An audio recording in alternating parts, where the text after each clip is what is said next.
Hello and welcome back.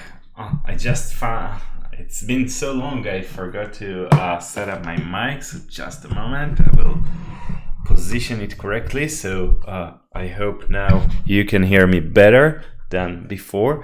So hey everyone and welcome to stream number 20 already. Wow, we had like 2 weeks long break and it's so great to be here again, and I'm done with the Pi Pico deep dive course. It was pretty intense for me, I guess for the students as well, but this also means we can focus more on the emulator.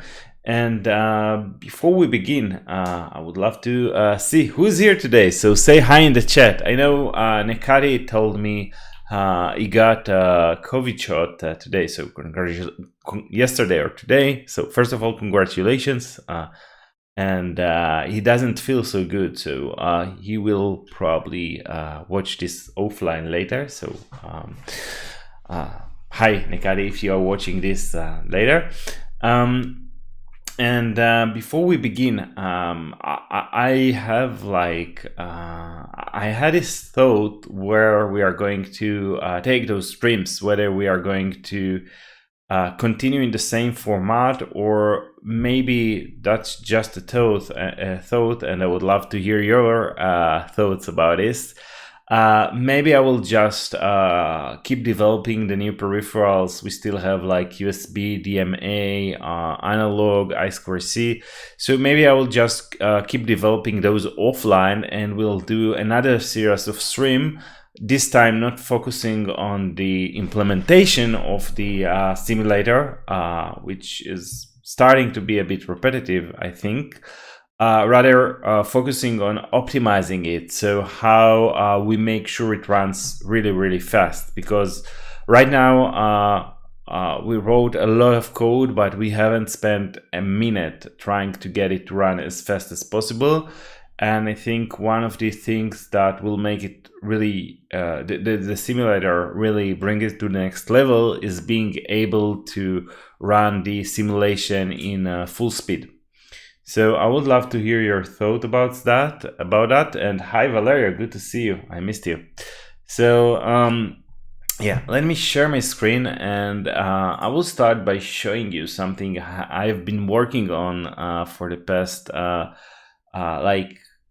during these 2 weeks. So this is my screen, and this is like a demo on Walkway with the Pi Pico, and there is like this MicroPython program that runs this PIO state machine. Let's zoom it in a bit.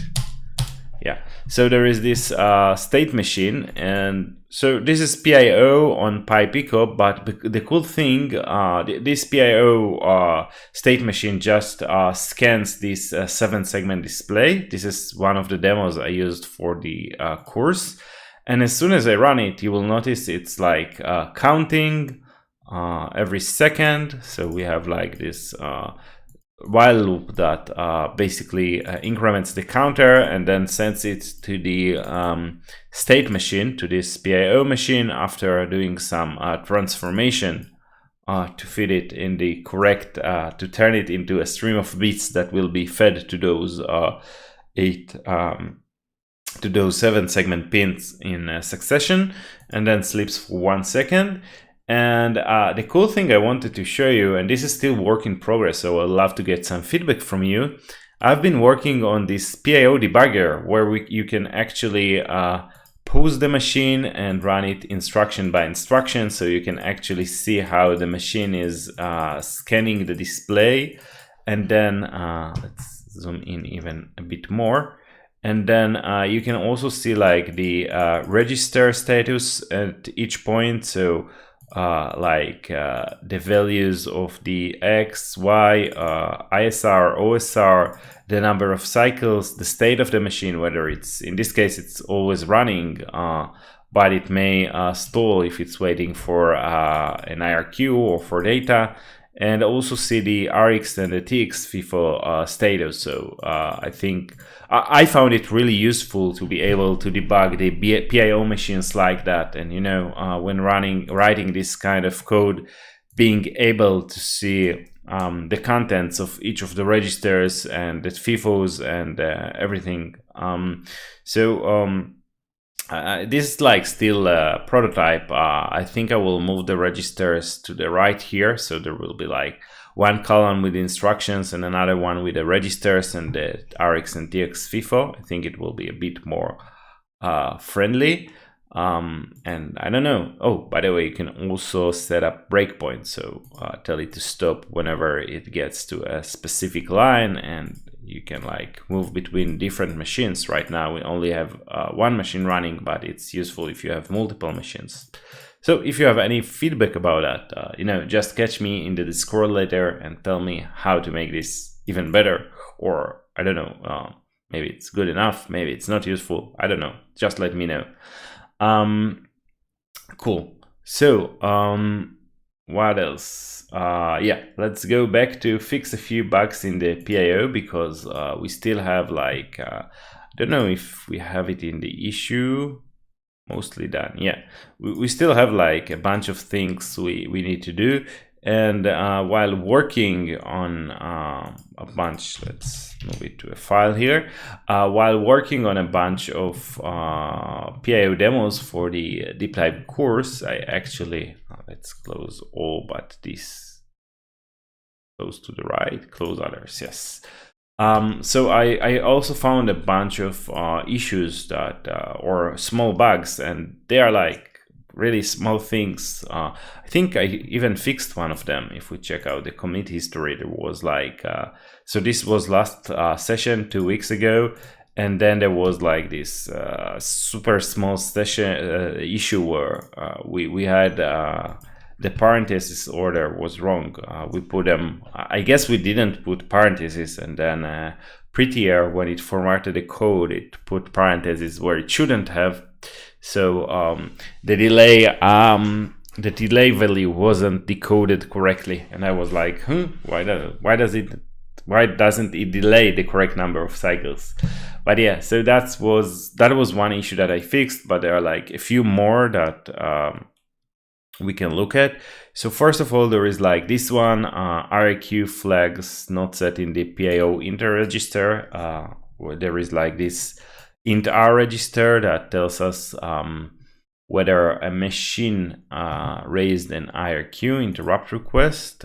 Let's see, PIO register. So that was inter. Where is inter? Here it is. Yeah.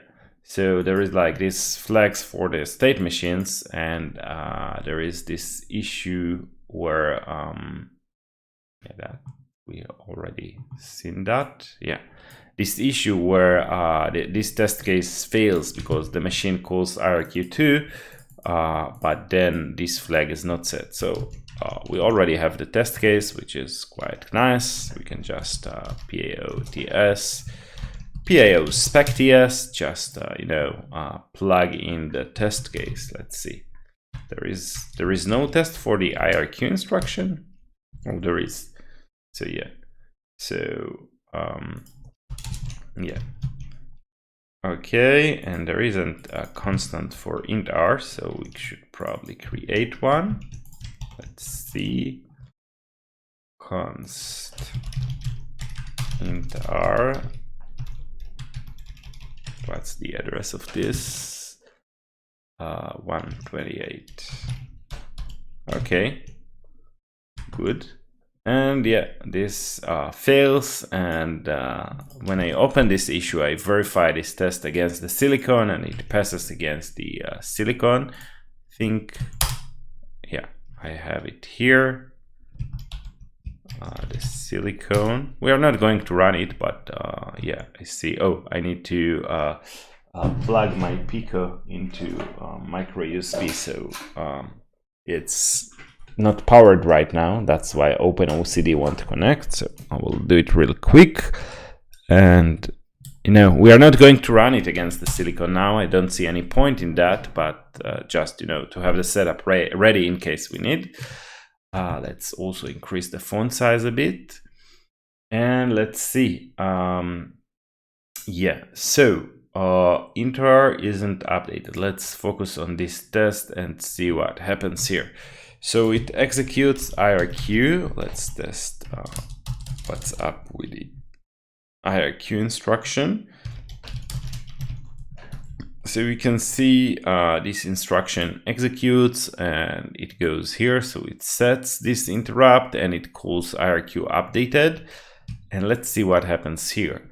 So it checks if some machine is waiting, then it calls check interrupts, and if this thing happens, then it sets the interrupt status. But let's see, how do we get the value for this int r? It's probably in this redo int 32 int r, this int row. Okay, and then this returns this.irq, which we expect to be to have this bit set, bit number 2, I guess, or bit number 3 because it's 0 based. So let's see if it does have this, and then yeah, we can see the bit is set. Oh, but I think I see the problem. We are bitwising and with f, which still gives us this 4 value, but then we are shifting it to the right by 8. I think we meant to shift left to the by 8. That's just an idiotic typo because we wanted it to start from bit 8. So yeah, that's probably the deal. Let's see. No, not shift. I don't know how I got to that situation, but yeah. Okay, and now this is green. Perfect. So first issue solved. That was quick. Yeah, why does it have warnings here? Probably, oh, we still have some unused variables. That's okay. Okay, fix PIO, and what was the issue number? RQ flags. Close 69. All right, one bug fixed. And let's see what we have other than that. So let's push this, and yeah. So the next one, move invert can result in a negative value. I'm really happy I wrote test cases for everything because I don't really remember what it is all about. So moving x not null will set the x register to -1. This can be an issue when comparing x with y to check for FFF value, as the following test case, which passes on the silicon, demonstrates. So we have this, we write this value to the TX FIFO, then we are pulling it, then we are setting x to invert of null, which is -1, then we are setting out y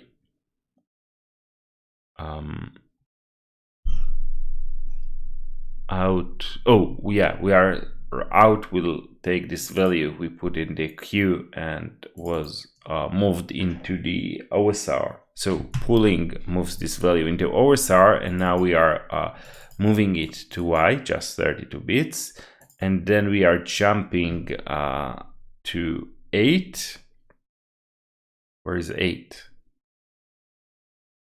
Not sure. This, oh, I see. We are jumping to address 8, so the state machine is now at address 8. And then if x not equal y, then we are jumping, so x should be equal to 1 because it's FF, and this is FF. Then it should go to 16, and then this shouldn't happen because x equals y, so we should stay at address 8, and that's what the expectation at the end does. So let's add this test to the spec file. And we expect it to fail, right? And the thing is, we say the issue was move invert can result in the negative value. So let's take a look at the implementation of move. Focus and Okay, so we have this transform move value, and let's console log this transform value. Transformed value. Yeah, we can see this probably happens right before move x not null. This probably happens here. So after, and then if we like take a look at the test logs, we can probably see, yeah, it happens between here and here, and then -1 is probably not a good value, because then when we take the jump, we compare -1 with f, and so there are a few ways to fix it. And I think one way would be to convert everything to be unsigned when we compare them in jump, and another way would be to, you know, just take this transformed value and always like unsign it, so it's this way. Yeah, it's always unsigned, so this fixes the issue. And I think, let's see how this jump. Yeah, I think we can also like do something like make sure, you know, just in case we have an error somewhere else, just make sure they are always unsigned when we compare them. And then yeah, and then even if we go back to this move, and where was that, and we remove this fix, the test should still pass. But let's keep it here just to be, you know, on the safe side. So we added we fixed it in 2 different places just to be on the safer side. So we have the test case, we have the fix, and fix PIO, and PIO move invert. Let me try to fix the lighting here. Maybe this will be better. Move invert can result in negative values. That's issue number 17. Close 17. Okay, and I think we got one more PIO bug to go before we say goodbye to those bugs and start doing the new features. So what else do we have? So we close this one, and yeah, it's gone. And side pin and side EN read from the wrong register. Yeah, I remember this one because I opened it just a few minutes ago. I encountered it when the side pins weren't working correctly, and I was looking to see why it happened, and apparently we read them from the wrong register. So if we take a look at the code, so side, yeah, so we said these are like side EN and side pin dir are like pin control bits, but if we take a look at the datasheet, we can see this is not true, because these bits belong to the exec control register. And let's just check that we got the pins correct, the bits, yeah, that's exec control, the bit number correctly. So pin dir is 29, that's true. Side EN, that was 30, that's also true. So basically we need to fix this by exec control. And then let's see. Where else do we have pin control? Yeah, this should this is okay. This is the counts, so they make sense. That should be exec control, and then here also exec control. And yeah, what else do we have? We have also here, so exec control and exec control. Yeah, I think that should fix that. Let's just double check that we covered everything. That these ones seem to be legit. This also seems to be legit. Yeah, I think this one, yeah. Yeah, all right, so another bug fix, this time even without a test. Shame on me, I didn't try the test case. Okay. And I think we can remove the PIO from the title. It's already commit, undo. Yeah, it already says PIO here, so we don't need to repeat this twice. Cool. So yeah, a bunch of bug fixes, and now once we are done with that, we have like those issues we wanted to work on, like those features we haven't implemented, like wrapping of PC. So or maybe here, PIO programs, control flow. There was like a section about wrapping or program wrapping. So yeah, so basically you can define a wrap target and a wrap, and there is like this algorithm that tells us how wrapping works. So after executing an instruction from the program memory, state machines use the following logic to update PC. If the current instruction is jump and the condition is true, PC is set to target. We already have that. Otherwise, if PC matches this, then set PC to the bottom. Otherwise, increment PC or set it to 0 if the current value is 31. And I think we already have like this one and this one, but we still don't have this. So yeah, let's try to write a test program for that first. So let's move this here and let's figure out how to write this test program or test case. It should wrap the program. Yeah, I have an idea. When it gets to execdr wrapped up. All right, and then I think the trick will be there is like, yeah, this example where we actually run a state machine. So we'll do the same. So we are resetting, and then we are, yeah, state machine. So we will write a small program that will just, you know, move. Yeah, we can sort of introduce a loop. It doesn't really matter what. So the idea is like having a program that looks something like this. Wrap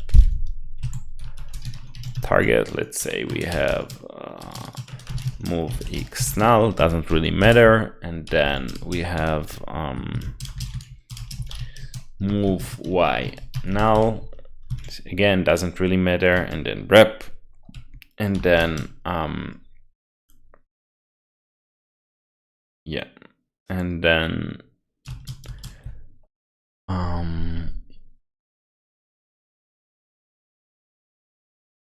yeah, there are like a few ways we can go about this, but then we can do something like jump, I don't know, 3, so jump to the same line, and then if we are stuck on this line, then wrapping works because we just wrapped back. Otherwise, maybe we can do it a bit more complex, but so here we start by jumping to 3, so the third instruction, and here we have like this nonsense instruction, move x null. Here we have jump 2, so basically infinite loop, and here we have jump 4, again infinite loop. Actually, this is 0 based, so that should be jump 2 and jump 1 and jump 3. So this line jumps here, and then if wrapping works, then the next instruction should wrap here and go here, and we should observe that the address is 1. Otherwise, if wrapping doesn't work, which is the situation right now, the address should stay at 3. So let's encode this program, PIO jump and PIO cond always. We want to jump to 2, and then we do PIO jump again, PIO cond always. We want to jump to 1, so that's infinite loop. And then the next instruction would be just a dummy instruction that really doesn't do anything interesting, just PIO move. You can actually move from X into X. PIO up. I think that's how nup is encoded in PIO, just moving a register to itself. Test srcx, just shorter. And then finally we have this instruction that jumps to itself, jump 3, and that should be async, so it doesn't complain about the awaits. And then we should jumping here, yeah, that should be written to address 3. We don't have this, so let's add a constant for. We never had a test program that spans all for 4 instructions, only 2.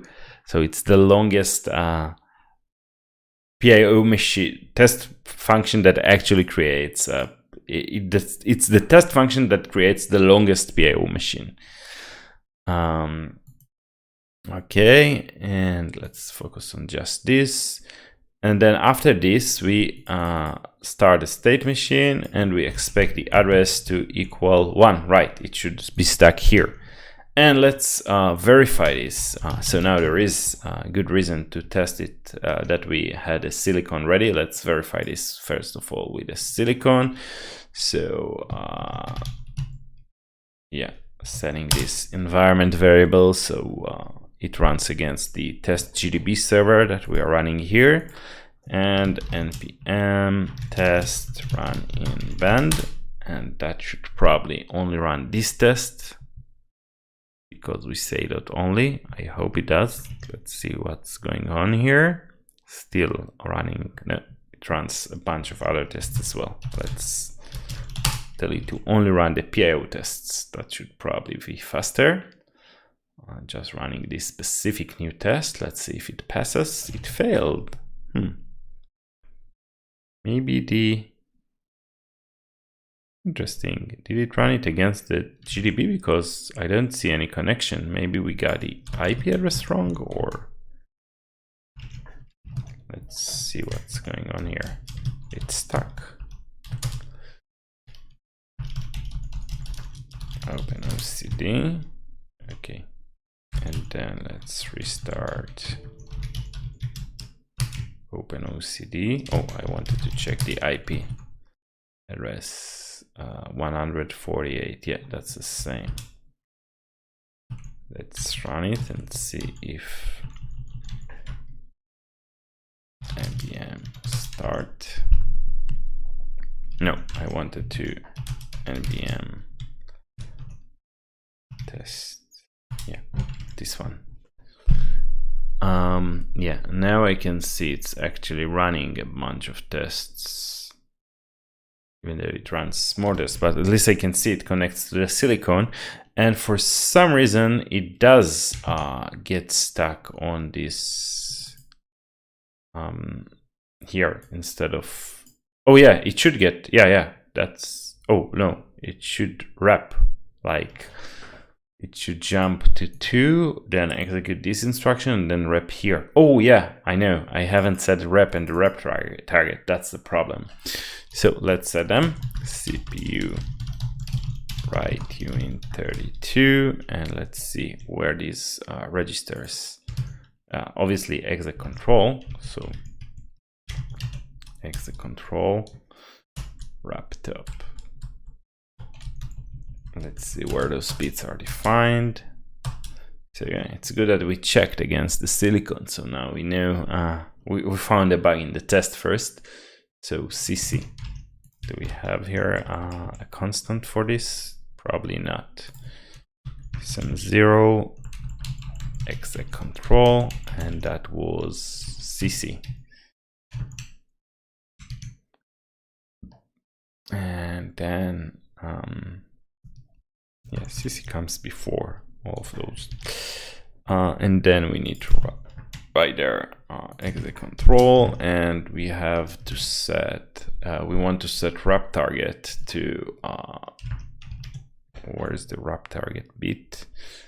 Wrap top, that's wrap bottom, so that's shifted by 7.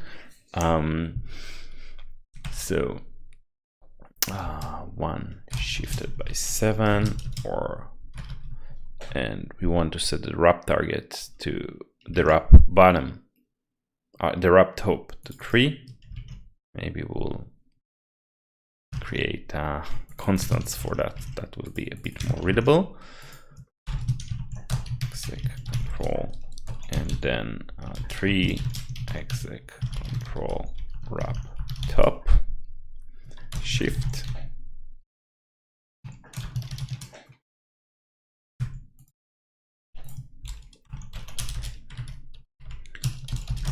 Exec control shifts, and then the bottom is just 7 and the top is 12.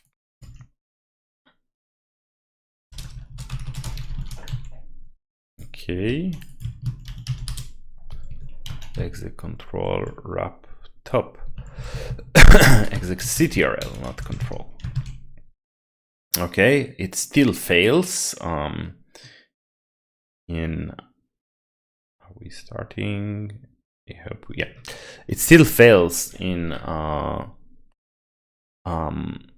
like this with a simulator, but now I think it should finally pass with the silicon. It should stop at this instruction instead of this one, and no, it didn't work. Why is that? Let's see. Oh, first of all, yeah, that's, I guess, 12 0. Do we have to do anything else to enable wrapping? I think, I'm not sure we did.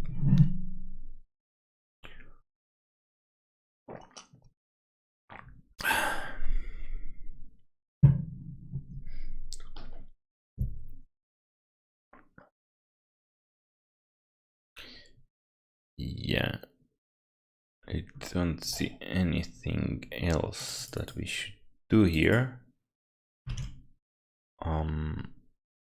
That's SM0, and this is SM0, yet it doesn't wrap correctly. Yeah, I think does reset state machine stop them? Yeah, F0 means they are stopped. So at this point we should start state machine, and I think it should not go to address 3. It should wrap when it gets here, but this doesn't work. I wonder why. If you have any idea why, or just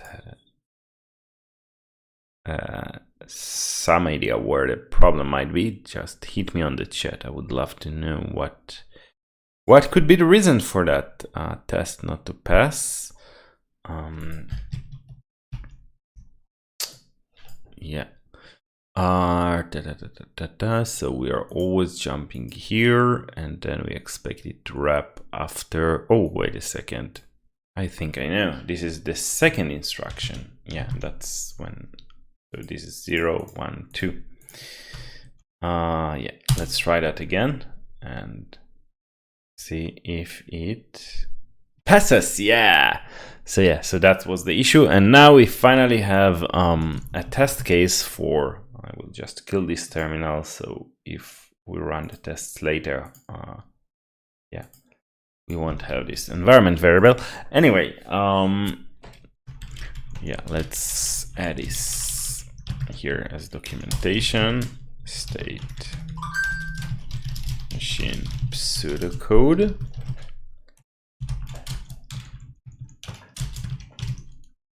So yeah.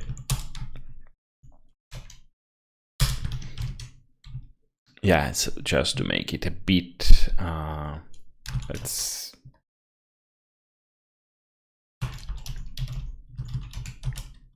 more easier for another person to understand what's going on here.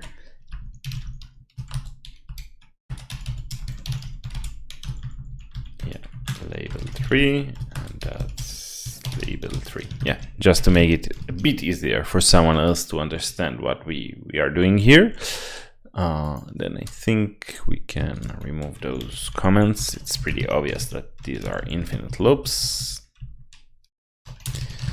All right, and now once we have a failing test case, we can make it pass by implementing this behavior.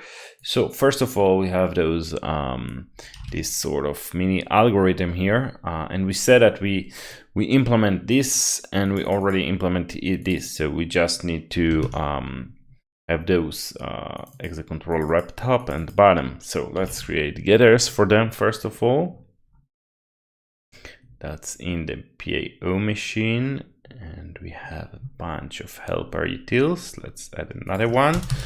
Get rep top, return this dot exec control shifted by. We'll also copy this so we have it as a reference.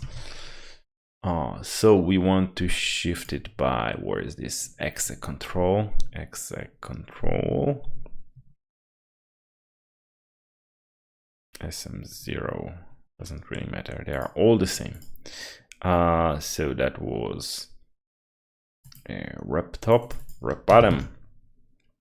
So rep top is at 12 and it's 5 bits, and this one is also 5 bits. So rep top and 1F, and rep bottom is the same, just shifted by 7. Bottom 7. Okay, yeah, right. And now we just need to implement this logic. So whenever we update this.pc, so we have oh, in this case we don't need, because the algorithm says that the description here says that in case of jump, or what was that? Yeah, in case of jump, we just update PC to target. So this is this. Where else do we update PC? Oh, we have to do rep here. So yeah, so then we need to say if PC matches this, then set it to that. So if this.pc equals this.rep bottom, right? If it's no, if it's let's just rep top, then this.pc equals this.rep bottom, set it to bottom. Otherwise, just increment it. So otherwise increment and set it to 0 if the current value is 31. That will do this. And now let's just make sure that there isn't any other place where we update PC. That is set move. I guess we shouldn't care about wrapping here. What is that? Check wait. So I guess, I guess we have two issues here. First of all, we increment PC and it might go beyond the valid values, and then we also that need to implement this waiting. So maybe we should just move this into a method, or this dot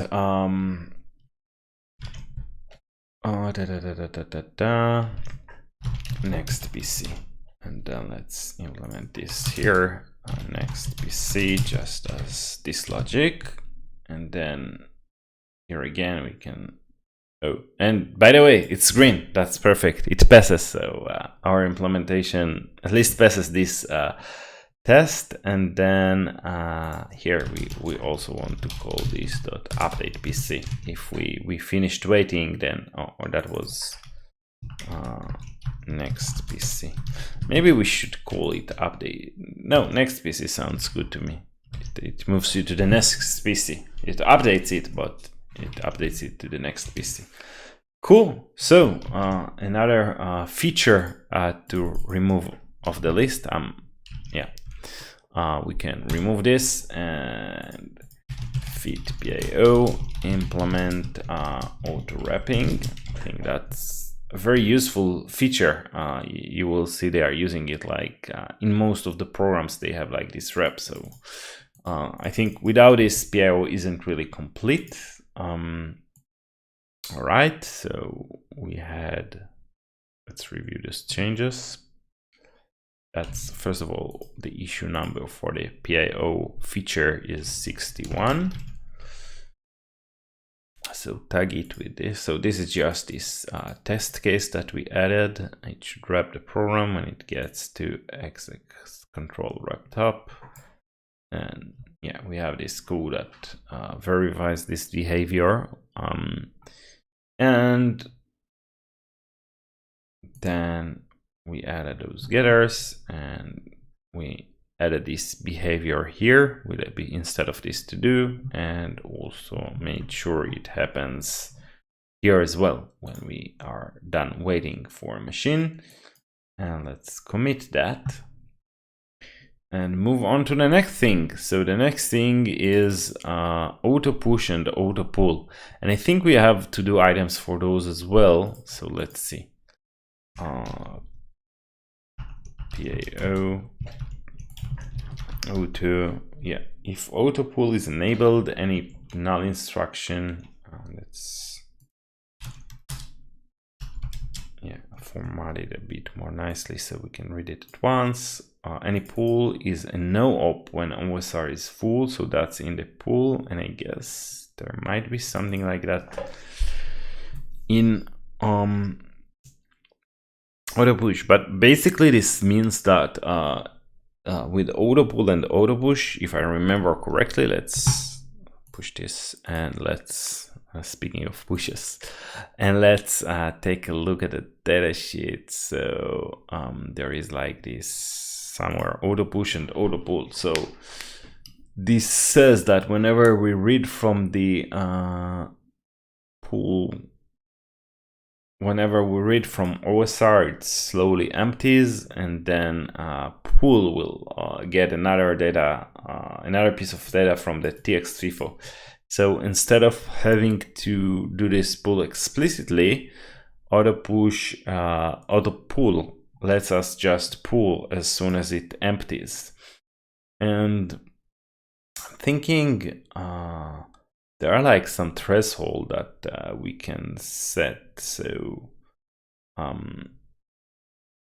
it's probably described here. Yeah. So there is ISR shift to 0. Oh, by the way, when we're restarting, we should set OSR to 32. I don't think we implement that. I think we only, we set it to 0. I think we should set it to 32. That's what the datasheet says. I hope this is correct.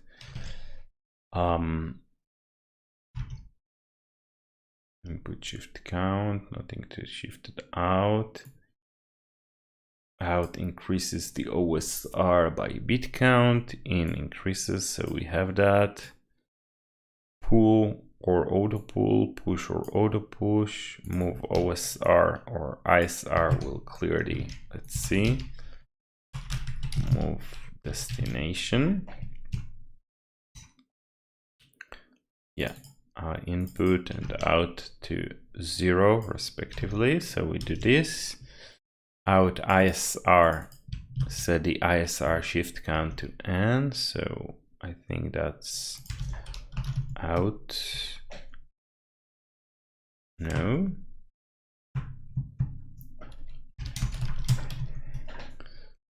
out, write out value. So writing to ISR, yeah, it updates the input shift count. That's the ISR shift counter. On any in or out, the state machine compares the shift counters to the value of this and that to decide whether an action is required. And there are like two fields that enable or disable this. So shift control, autopull. Let's take a look at shift control. So there is like enabling them, and if they are enabled, then there is like this threshold.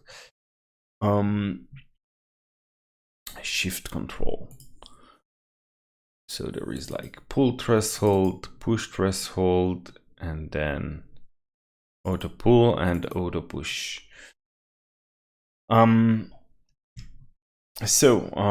Yeah, we can probably create a test case for it. I still have no idea how I'm going to do that, but just like last time, let's just PIO spec, start writing something and try to come up with a good test case for this.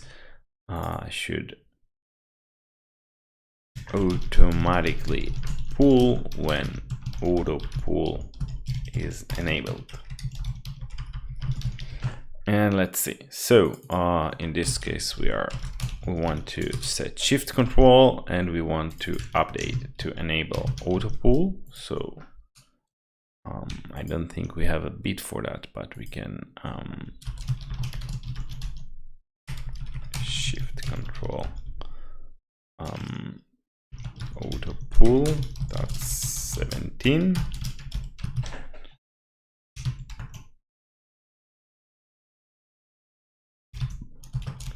Shift control auto pull, and we should also set the pull threshold. Pull threshold is starting at bit 25. So const shift control pull threshold shift, right? Pull threshold shift. Let's say it's 25. Okay, so let's say the pull threshold is 4. Right, unit. Oh yeah, we can probably do it like that. Yeah, so every 4 bits we want to auto pull, and then we'll have a state machine. We don't even need a state machine. We can just write a bunch of instructions that will probably do it. So we are going to we are going to out to PIO dest x out 4 bits into X, so that should pull. Let's write some data into the FIFO. So await CPU write uint32 txf0, and let's write, I don't know, let's write 5 hexa and then 6 hexa and then 7 hexa, and then we are going to just pull 4 times or move. Yeah, but then yeah, maybe we can just ISR. So just copy it to the ISR. There isn't ISR. Let's see. PIO instruction set.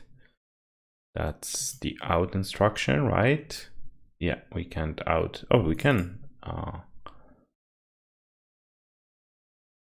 We can out to ISR. So why maybe PIO assembler? Yeah, we just need to import that. We haven't used that yet. That's great. We are going to test something else. So after pulling four times into the ISR, we can await CPU.write uint32. Just execute one push instruction, so it will push the result into this TX register. So PIO push, and we are going to push maybe full, no block. Yep. Not sure what if full does. Push. Do nothing. So no, I don't want to. I want to push always, and then I want that should be go to SM0, and then I don't want to start a state machine, and I want to read the RxF0, and I expect it to be, I guess, 567 if I got it right, because it will just pull this, then this, then this each time, shifting it into the ISR.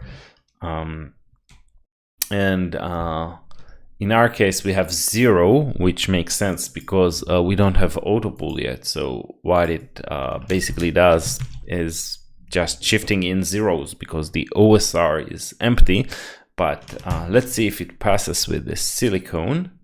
So yeah, we do need this npm test run in band PIO and only run this test case.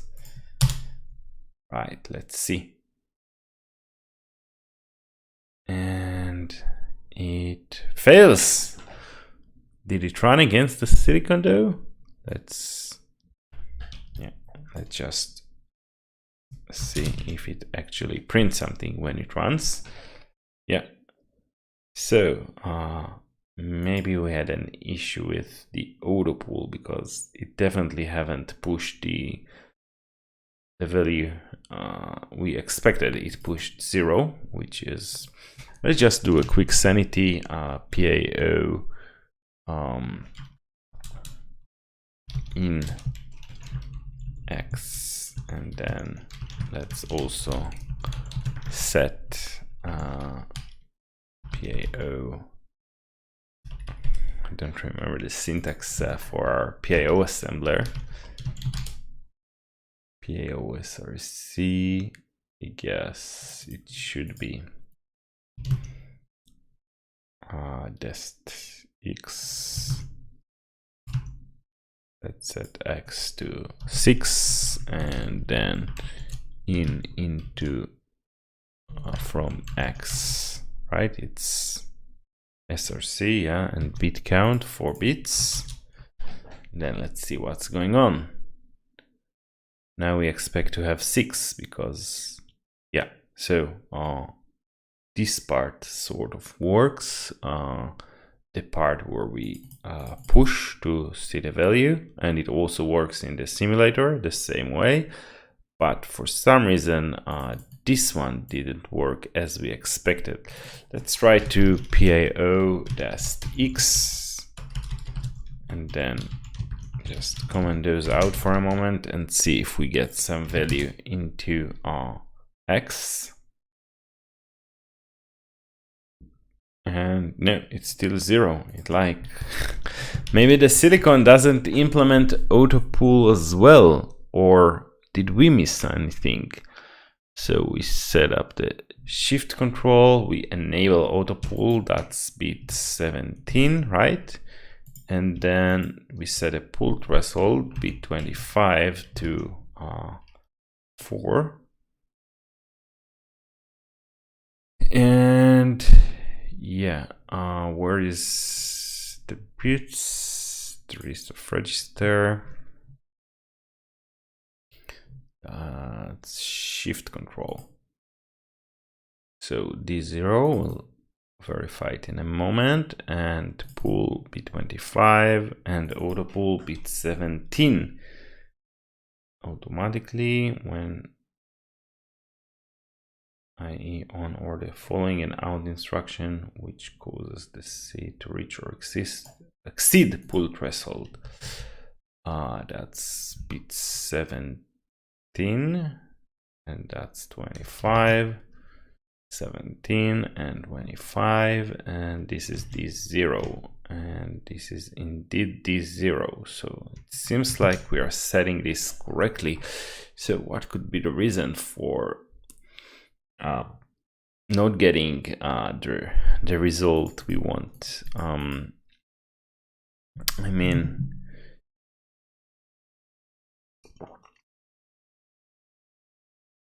just for sanity, let's let's try with manually doing those pulls and see if manually doing them before each out instruction does the trick for us. I mean, that's what we expect Autopull to do for us. So let's see if it happens or not. Interesting. It's still 0. How comes? Why is it still? Oh, wait a second. We don't need this. Or maybe if we just for debugging, we copy this to X, and then we, let's see. No, still 0. Like, this pull doesn't really get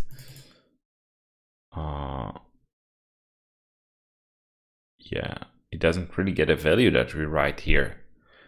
I have an idea. Maybe there is this thing where it decides. Let's try to pull 32 bits. Maybe it's like there is this bit that decides whether we are pulling from the left or, yeah, now we get 7. Yeah, I think we are, there is like this shift direction. I remember we had that thing, out shifter, which is by the default shift out of the output to the right, which sounds about good, but maybe we don't initialize it correctly. What happens with this out shifter? Yeah, we set it to 1 to the value at reset, so it should shift to the right. So I think it should shift correctly if it shifts to the right? If we take 4 bits, we'll take the 4 least significant bits, but for some reason it doesn't seem to work. Oh yeah, I get it. We are now overriding it here, so we should probably also enable this. This is just, yeah, let's make those consistent with the rest of the bits, making them with this shift, and then we don't need to. What is that? Oh, we also have it to do here. Interesting. Yeah, that's pretty old. We can remove it. We implemented most of it, I guess.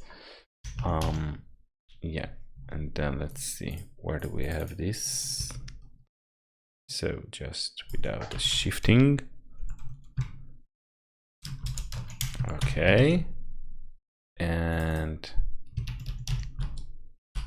yeah, that's probably the only place where we use it, and here we use it also once. All right, so now I think this should probably give us the value we expect, which is 5, because we are shifting from the OSR into X the right direction. Yeah, we got 6. I'm not sure why we got 6. Oh, maybe because we have the Autopull, so it pulled once, and then we had an explicit pull, so it pulled twice. Okay, let's try to get back to the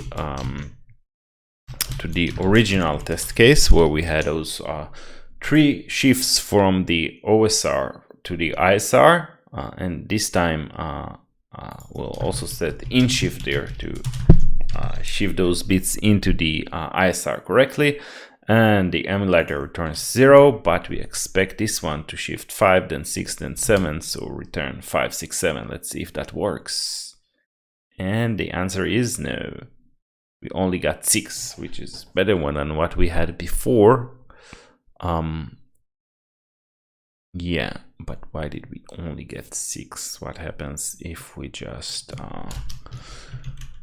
copy them to X, X, X, and then we just move from, or we can just use in instead of that, in from X, all the 32 bits, copy them to the ISR.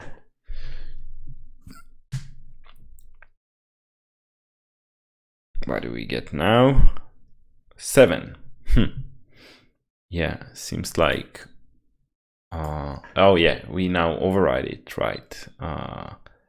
Yeah, maybe with in we can, no, I mean we could probably do something like that. That would probably get us what we need, just 4 bits at a time. Yeah. Oh, that's an interesting value. In shift dir. Maybe in shift dir shouldn't be set. Shift the register to the right, data enters from the left. No, we want it to shift to the left, so we don't want to set it. Okay, let's see what's going on now.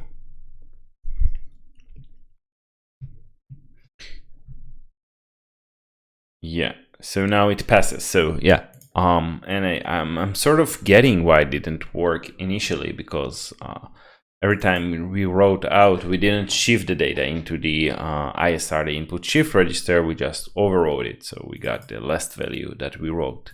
So yeah, so we have here a test case for Autopush. Let's actually,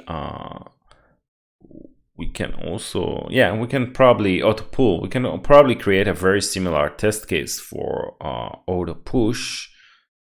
Just shifting a bunch of values by using in. And then there is like an interesting behavior. What happens if we try like to shift, let's say we had like 4 values, and then here what happened if we try to shift 8 bits at once? Would we get, then shift 8 bits, would we get, I guess we would get 7, I guess, because it would shift those two at once, because it should reach the Autopull meanwhile, like, or maybe 78. It would shift in those bits, and then it would reach the threshold, and it would probably try to read the next one. But let's see how this works. I don't think it really, the datasheet doesn't really say how this works in this case, so it's just up for us to experiment.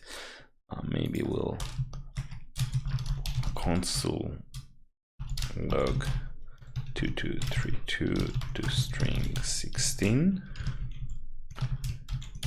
Yeah, that's 07. Okay, interesting. So it seems like it won't shift in. Like if we run out of bits, it will just shift. Maybe let's see what happens if we have here like, I don't know, A7. If we will shift in this A, or what happens here. That's interesting. Shifting in too many bits. We had this value, which is probably A7. No.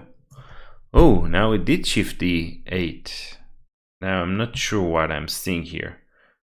Oh, that's the expected, yeah. That now it makes sense.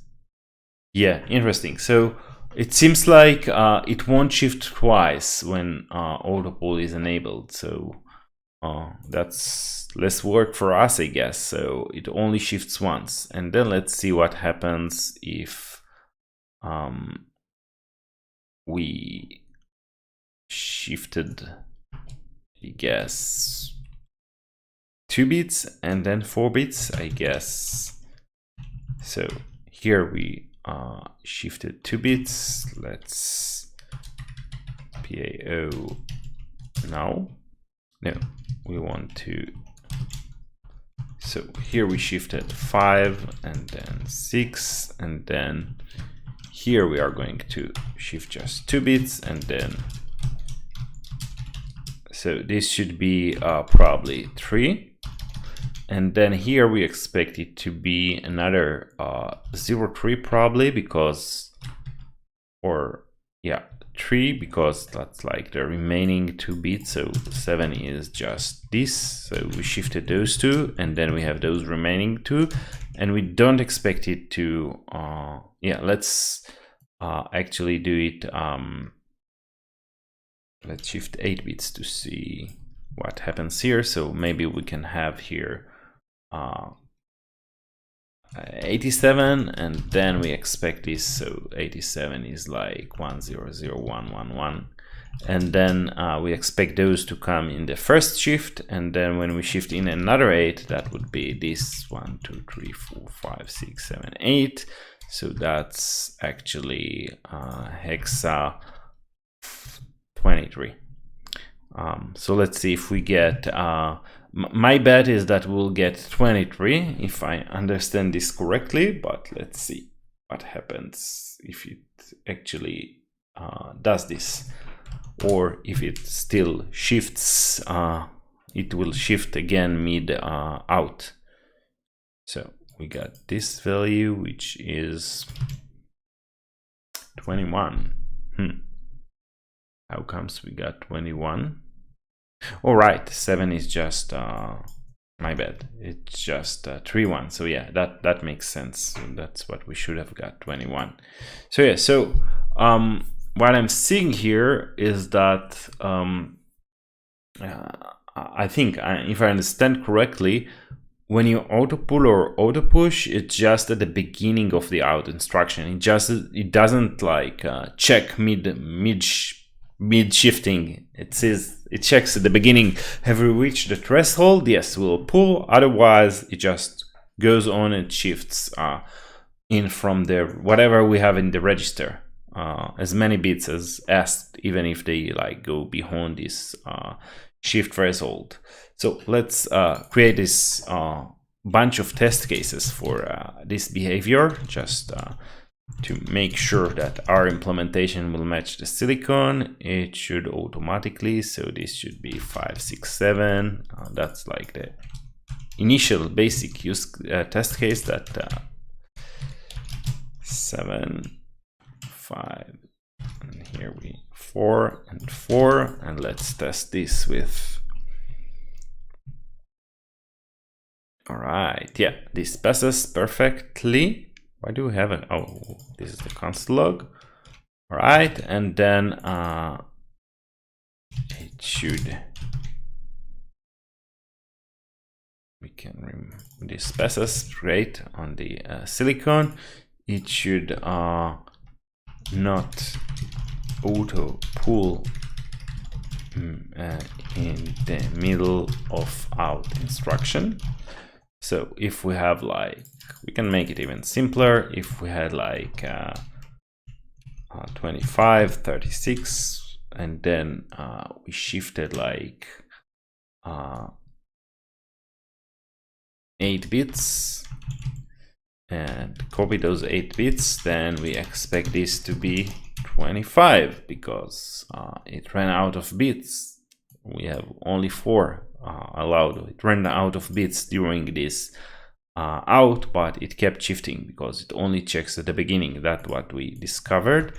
So we expect it to be 25, and we need to push it at the end.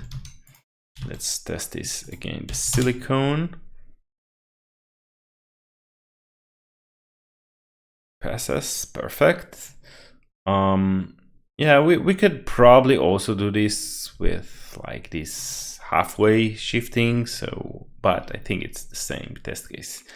Let's do one for auto push as well, and then we can move on to the implementation. So yeah, where was that? Only it was this only, we don't need it anymore. Now we want to test this. It should only automatically push when auto push is enabled, and then we are just, you know, writing setting up auto push, and let's set the push threshold. We need a register for that. Let's set it to 8.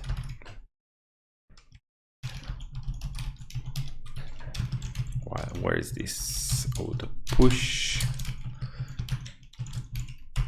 And let's see the bit numbers. So auto push is 16,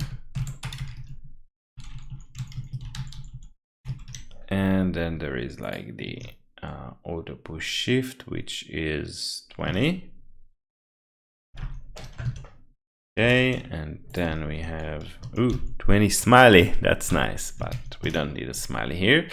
All right, so we have should automatically push when auto push is enabled. So let's say we are PIO moving. Let's say we are moving 13 hexa into X, and then we are just in 8 bytes, so that should push this value, and then we can expect the RxF to be 13, and that would fail in the simulator because we still don't have auto push, but I guess it should pass. Oh, wait a second. Move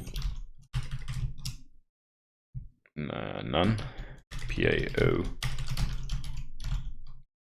up none. Yeah, just I don't want to move, I want to set it to 13 hexa. Okay, now it should probably pass on the silicon. Yeah, it passes, so that's auto push. And yeah, we have basic test cases for auto push and auto pull. So now we can, when we also have a good understanding, I think, at this point of how they work, so we can move on to implementing those. So let's go to, it's in the out instruction. So no, inside the PIO, out. Yeah. Oh, one more behavior we should probably have is, so what happens if we try to pull and the FIFO is empty? So I think in this case, Autopull just waits. Let's take a look at that. Should wait until the 50x FIFO fills when OSR is empty, and or when executing an out instruction with Autopull. Okay, maybe should stall. And then there is like if we execute out and this is empty, then there is like I think Ram commented on one of the past YouTube videos. There is like a bit we can check to see if the machine was stalled because of an instruction that we wrote to this register. So we can do this test. That would just be there is like this, and I think it's also in our to-do list, right? Exec stalled, so we can just implement that as well. Exec stalled in exec control. Yeah, instruction want this instruction complete, so we can execute sm exec control and stalled. We want it to be stalled, and let's create its const. We said it's 31. So yeah, we expect it to be stalled, I think, after doing this. And then as soon as we write something to the TXF, we expect it to stop being stalled. So after this, we expect it to equal 0, not stalled, because we wrote something to this register. Let's just take a quick look at out and see that it's actually supposed to stall in case of automatic pulled. Yeah. In this case, out will stall if TS is empty. Yeah. All right. Let's test that. npm test, and let's see. Oh, I wanted to only execute this one. What did I just do here? I don't want this debug on, so go away. Yes. And it only.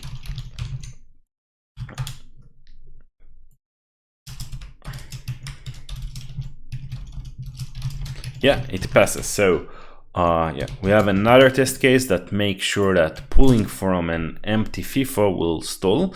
And let's have just, you know, another one for the RX FIFO. So whenever we have it should stall until the RX FIFO has capacity when executing an in instruction with auto push. So in this case, yeah, we have this auto push enabled, and we are like doing an in instruction, doesn't really matter. Let's say 8 bits, doesn't really matter. And then the RX FIFO isn't full, but if we'll execute it 5 times, then it will be. Should fill the RX FIFO and stall. And then we expect it to be stalled, and then if we read from the RX FIFO, we expect it to uninstall the machine, because now it has where to put this extra item. And let's run this test and see if it passes. Yeah, it passed. So yeah, we have also testing for this. We can remove it from the list because now we are going to do it as well. And this one, it's really nice to see this list getting shorter and shorter every moment.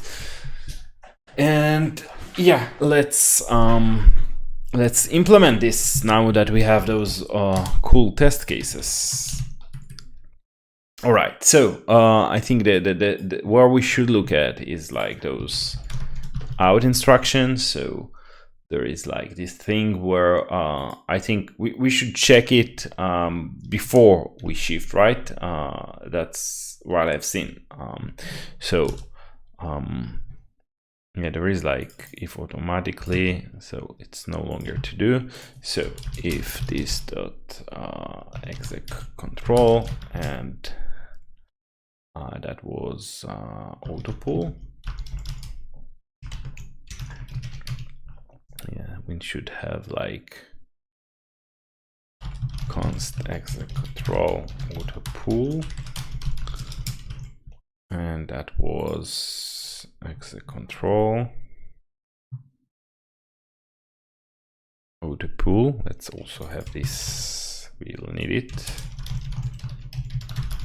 Exec stalled, that's 31. And Autopull, I think that was 17. Let's check if I remember correctly. The control, or that was in shift control, right? Yeah. So shift control. I'm not going to make the same error again of using the wrong register. So 17 is Autopull and 16 is Autopush. And shift control Autopull. And then let's go back to out, and if shift and shift control Autopull, then and so this, and we also need to be out of bits in the this dot shift output shift count greater or equal than this dot Autopull threshold, and we'll implement this in a moment. Then we just need to implement the same logic as pull. So there are like 2 ways to go about it. One way, let's see how pull works. There is also a to do here, which we'll need to address in a moment. So if it's not empty, then we just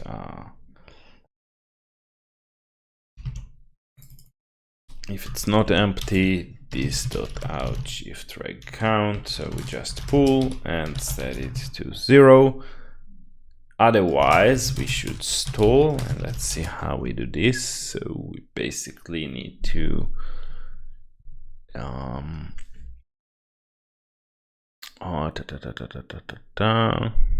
this dot wait. this dot wait. So, and in this case, we're having like, yeah, we should do two things. We should wait for the txv4, and then we should probably write a value in this case, or wait a second. Yeah, I think we looked at the wrong one. We looked at pull. At push, we need to look at pull. So it waits for the txv4, and what is 0? Index 0. Yeah, I think we should probably somehow indicate that maybe we should have another kind of wait for this case out. And then in this case, we don't want to do anything, I guess. We want to break after waiting.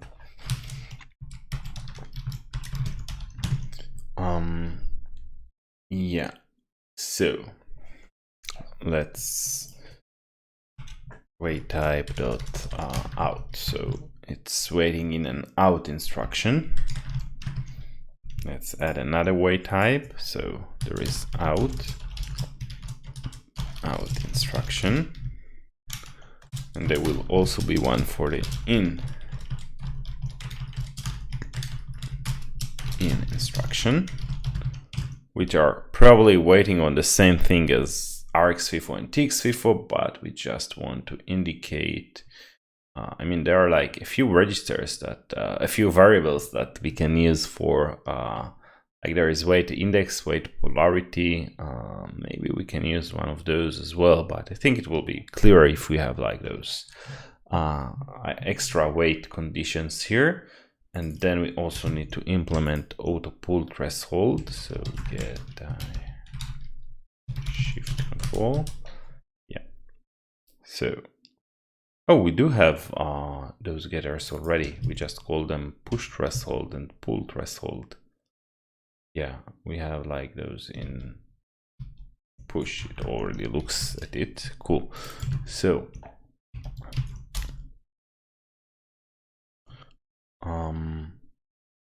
I wonder if this is correct.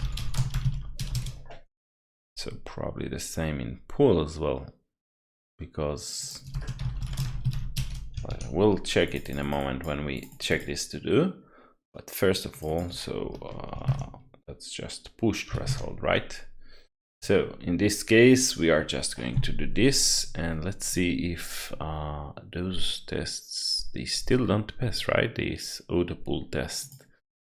Let's only focus on this one, and yeah, we can see it pulls, and oh yeah, of course, output shift counter should be 0, but this is still not green.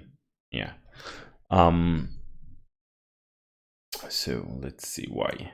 First of all, we don't need this to do anymore because we just did it, except for like this stalling thing. Yeah, and then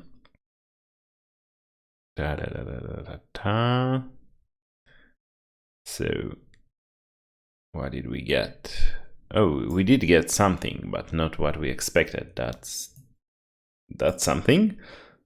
We received 1280 to string 16. That's console.log. Yeah, that's 500. So it seems like it auto-pulled once and then it didn't do so again. But why is that? It only auto-pulled the 5 and then like it never did this again. So let's console log this dot pull threshold and console log this dot out shift count.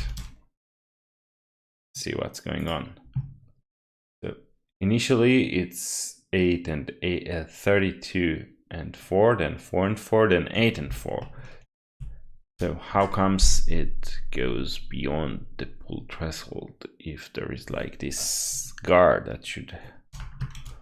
Let's try to move this here and see if it gets into the if. No, it doesn't get into this if, even though output shift count seems to be greater or equal than, like, if we print this, it should probably be true in all those cases. And the result is true, false, false. Pretty sure 4 is greater or equal than 4. Huh? And 8 is obviously greater or equal than something. Oh, yeah, that's push. That should be pull. Yeah, subtle, but matters. And now we don't have pull threshold. And now let's see if the test is green. Yeah, so we have Autopull. Let's see if the other test is also green. Yes, perfect. And now let's implement this. Where is that? Stalling. Let's test stalling. So first of all, in order to get that to work, that's interesting. Wait a second, that's not the correct one. Did we... Where is this? We don't need this one. Stall. Yeah, this is the test we wanted to take a look at. The one where Autopull stalls. So yeah, this fails because we don't even have this stall thing, but even if we did, we can see it goes into wait, which is great. So let's first of all implement this exec stalled. It should be pretty easy because there is like this SM. So instr register, probably in right in 32. So whenever we are executing an instruction, if this dot waiting, if it causes us to wait, this dot exec control, just set this exec control stalled bit, and then it should probably, yeah, now it passed because we set this bit, and we should also clear it when we finish waiting. So inside check wait, if we stopped waiting, then we should just exec control, so clearing this bit. And now it still won't uninstall because we don't have like this implementation for out wait type, but let's add it now. So case wait type dot txfifo. So in this case we should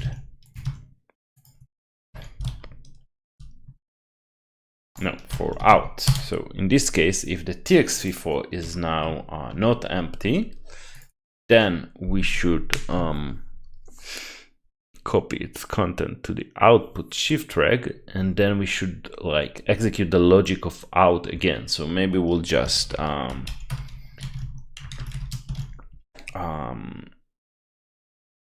sort of, yeah. Let's copy this logic into another function so we can call it when we stop waiting. This dot out instruction with the arg, and then let's implement this out instruction arg number, and then we can decode the arg here. So this is out, right? And this is happy now. And then in the check wait, we can say if we had out, then we can just this dot out instruction and arg.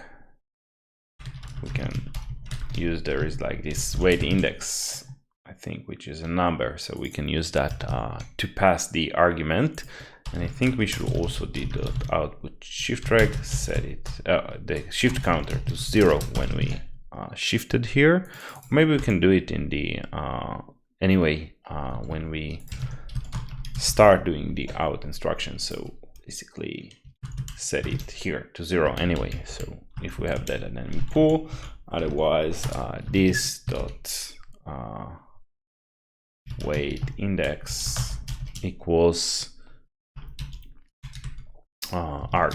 Just copy the argument. So when we return from wait, it knows how to keep pulling.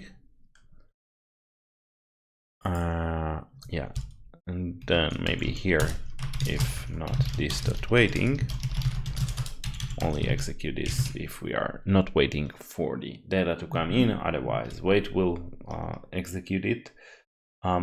And it still doesn't pass though. I wonder why. Let's take a look at check wait. So yeah, so it does get into out, but the TX FIFO is still empty, even though we did have some data written to it. Yeah, maybe we should somehow. Yeah, I mean, something is strange here. Now writing to txf0, just want to make sure it's called at the right time, checking out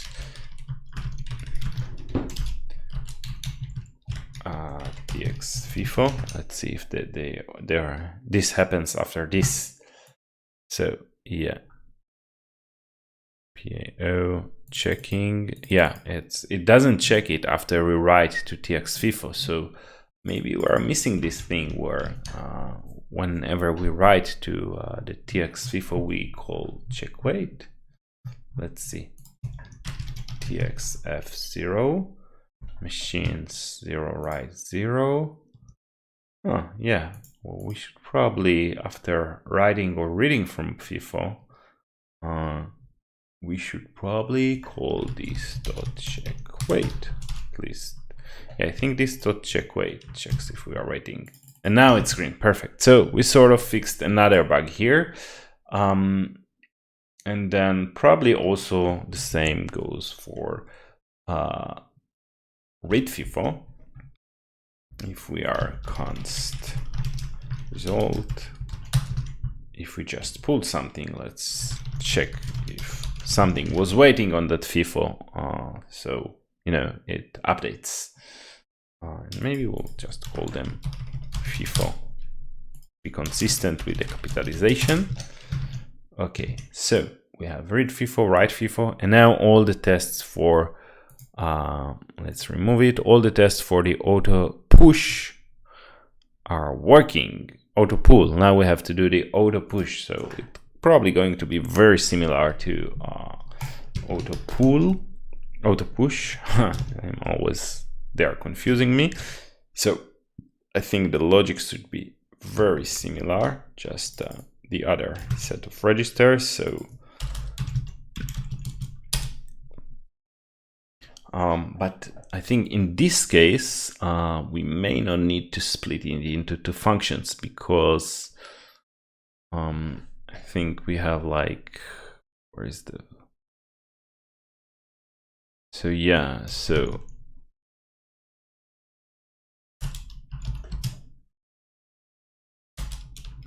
yeah, the question is whether in pushes the contents, like whether we did this check with out, but not really with in, whether it pushes the contents, it does the check at the beginning or in the end. Like, let's have a test case for that as well. So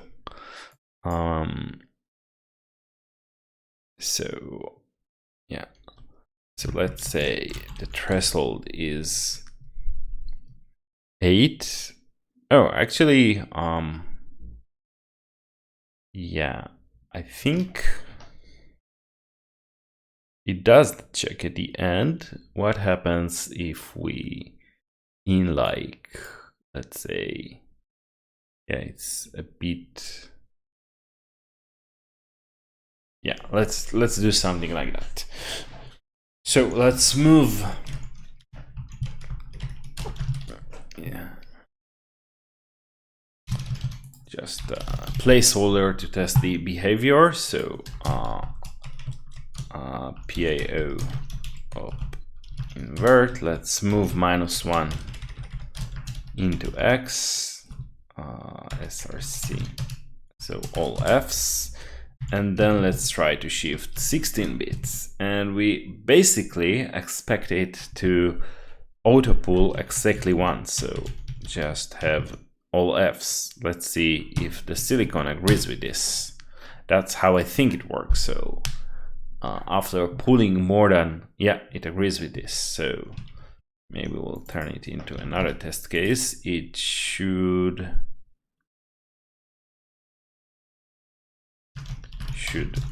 only auto push at the end of the instruction.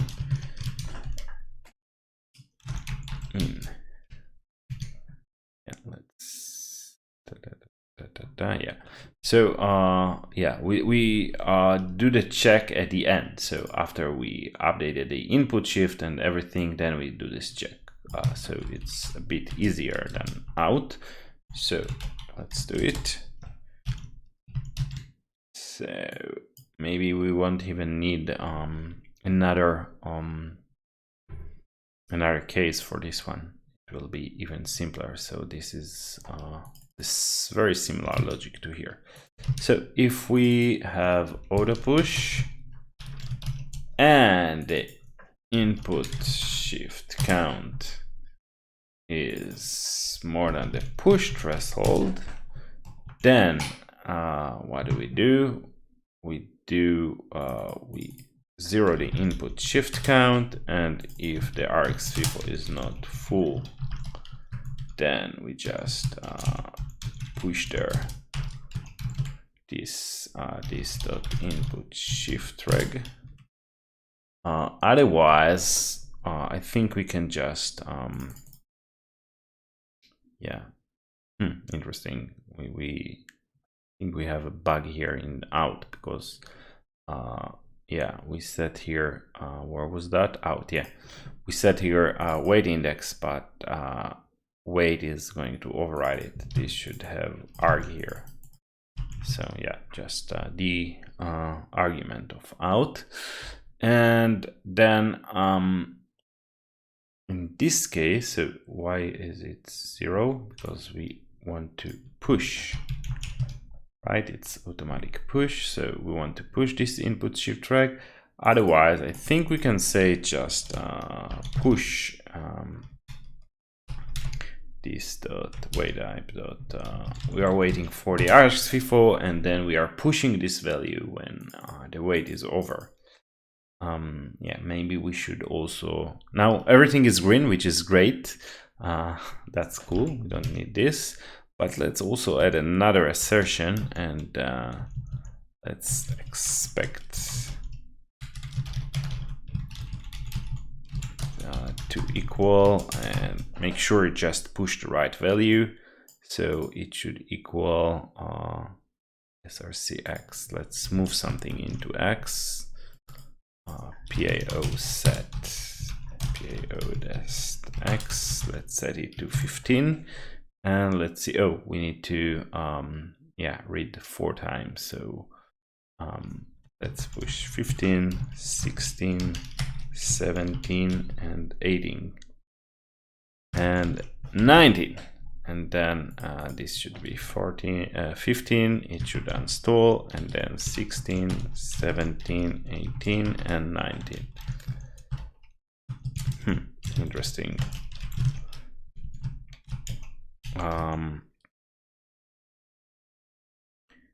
Yeah, let's see if the test is wrong or I did something wrong in the code. Let's run only the test. Maybe I had some mistake here. I don't know. It seems legit, but let's just run it and see what the silicon says. Does it pass on the silicon? Unfortunately, or maybe fortunately, so yes, this means we do have a bug, so I'm glad we checked. Yeah, so this is after we were installed, and I'm not sure why the RX FIFO here gives us this strange value. But let's take a look at, we can remove this to do for now. We have the implementation, we just have some bug here somewhere hidden. Check, wait. Oh, wait a second. First of all, before we forget, we don't need this for the in instruction, only for the out instruction. In is already covered by RX FIFO. And then if this RX FIFO.empty, yeah, so console log push this .wait index just to see it pushed the right thing, which should be 19. No, it didn't. Ooh. Yeah, so there we go. Should have pushed something, it pushed something else. I don't know how it got there, but let's see. When we call this .wait, so when we call it here, let's see this. I know what the problem is already. I found it. So yeah. So the thing is, we should also, after pushing it, we should also input shift reg. We should also zero it. So yeah, there is no garbage, and now test is fixed. So I'm glad we wrote this test. It was, we can probably do those at the same time. It should be very similar to what we do in push. Yeah, you see, zero them out, and then there is like a few to-dos here, which we'll do now, because now we implemented auto push and auto pull, but it's so nice to see. Let's remove the test field there. How do I do this? Why do we still have a test field there? Oh, there is probably that only, that's why.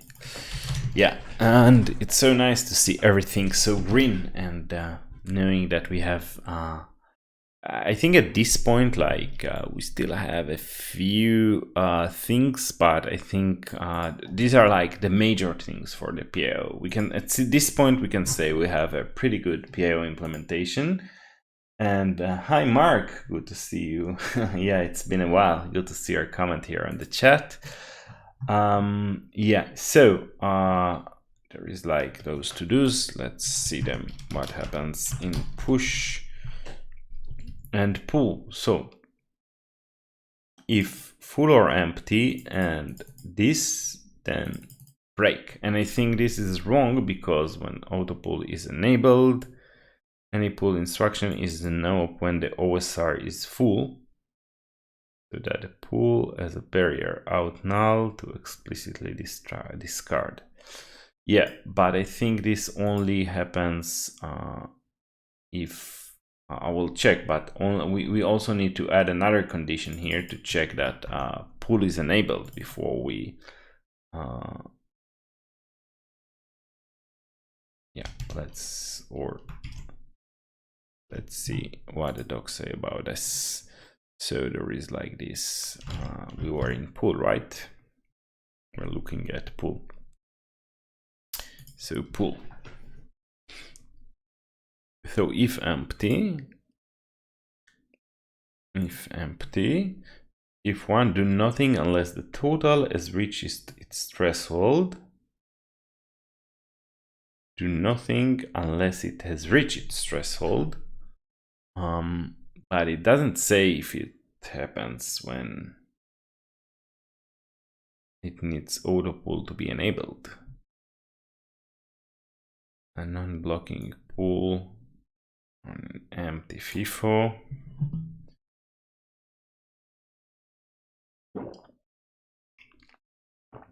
Is useful if an out would stall.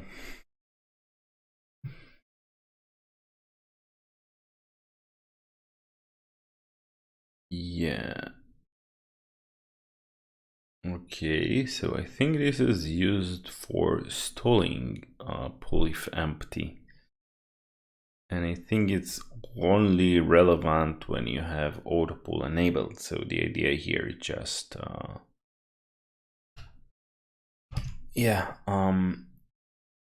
so I think if this is like less than the pull threshold, then we want pull, so that's unless switch is threshold, but this also needs probably this dot exec control and exec control or shift control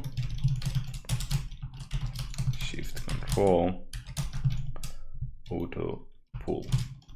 Yeah. Okay, and then any pull instruction is a no-op when the OSR is full. I think we did this. And then there is like this fdebug rx tool. What's that?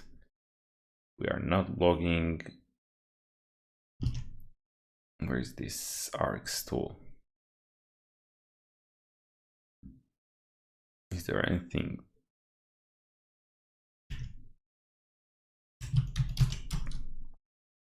Yeah, there is like a few places where we should set it. Let's see, what is this rx tool? If the block bit is not set, push does not stall on a full Rx FIFO, instead continuing immediately to the next. The FIFO state change when this happens. The ISR is still clear to all zeros. Same as a blocking push.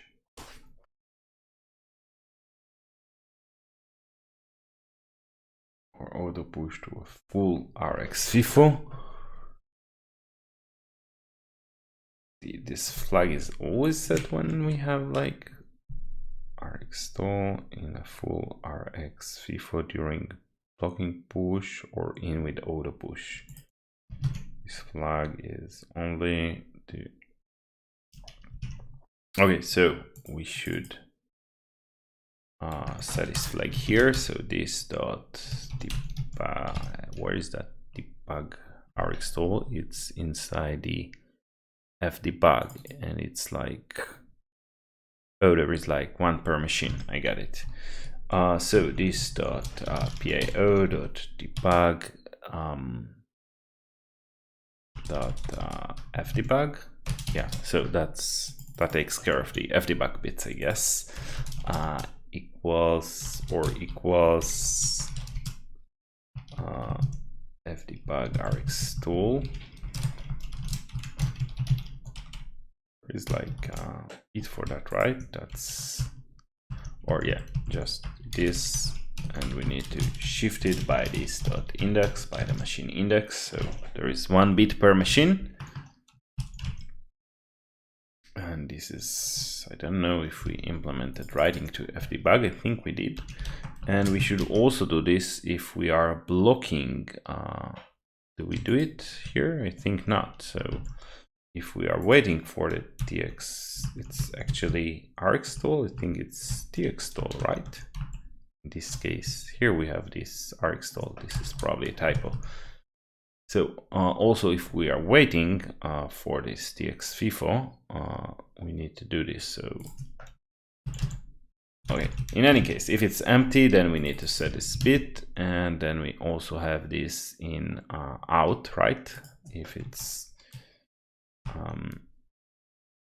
empty, then we need to set this bit. That's what the code says. And then here we should, if it's,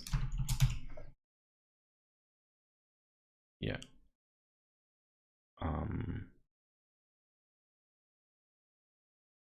if it's empty, then we should if it's full, then it's Rx stall. It should set the Rx stall bit in this case, and same goes for in. So inside in, if it's full, then we should set this bit. Cool. So that also got rid of another to-do item, and it also got rid of those warnings that these are unused. Let's see if we do implement fdebug write on clear. Yeah, write clear. So we do. So we got rid of that. And I think we also had this thing with pull, this to do, not pill, pull. Ooh, yeah. Where is pull? Where is pull?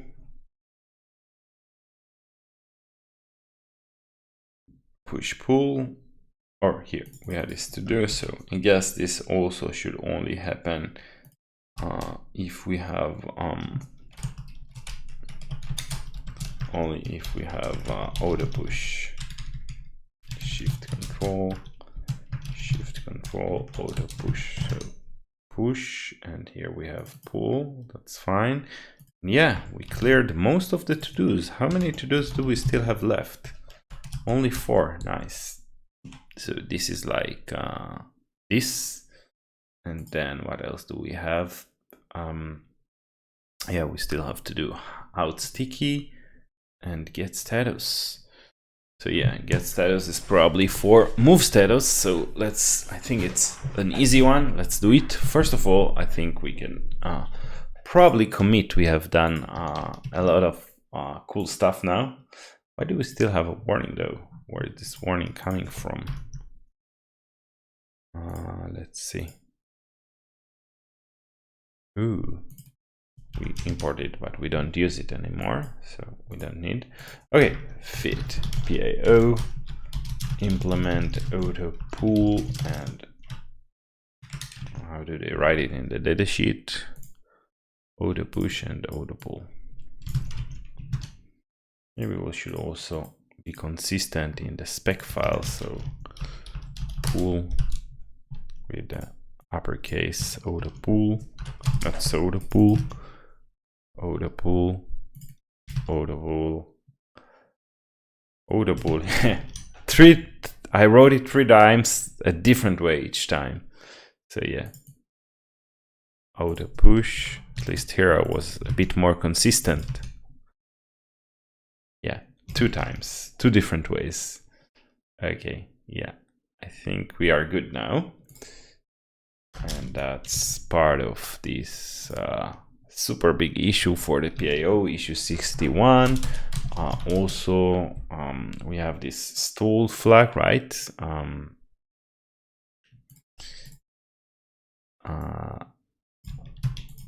Stalled flag, and we can actually undo to see what we did. So this fdebug bits, yeah.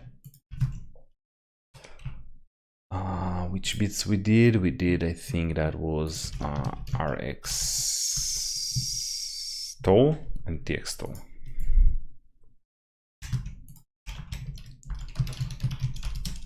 All right, yeah. By the way, if anyone feels like adding even more tests to the PIO, that would be super awesome. Like, I try to cover, you know, the most likely or the most common stuff here, but there are like a lot of things. Like, we didn't test those fdebug rx and tx stall bits, and you know, we just checking that whenever we have this, you know what, let's quickly add one now, just to know another assertion here. So expect await cp. No, let's not bother with that right now. But yeah, it's just, you know, when the rx when we try to when we stall here, for instance, it should set this rx stall bit. So we could add an assertion about that and then write 1 to this bit and see that it clears, etc. Auto push and auto pull. Okay, so another set of PIO features that makes PIO actually useful. I mean, the remaining things are like, I think they are not very, I mean, the clocking is probably important, but all of those, I think they are like very niche features. Let's do move status. So what does move status do? There is documentation for that. Move, and then there is like this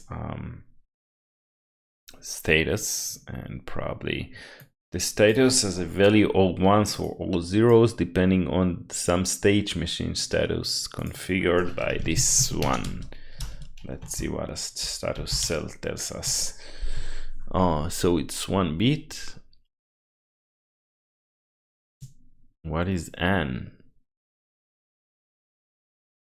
Oh, there is an n. Okay, so there are like 2 registers, status cell. So let's add a. Yeah, let's actually start with a test case for this, as we usually do. So we know we implement it correctly. So there is like move. Yeah, let's move. Yeah, move. We want to move X status, or the rules like this way. We can just move pins and then check the value of this. So move pins status, and we want to get rid of this window, and we want to check that the pads have the right value. So basically status, we are moving status, and we don't have this expectation here, and then we need to do some setup. So await CPU write uint32, and that's exec control write. Yeah, so we want to write to SM0 exec control, and we want to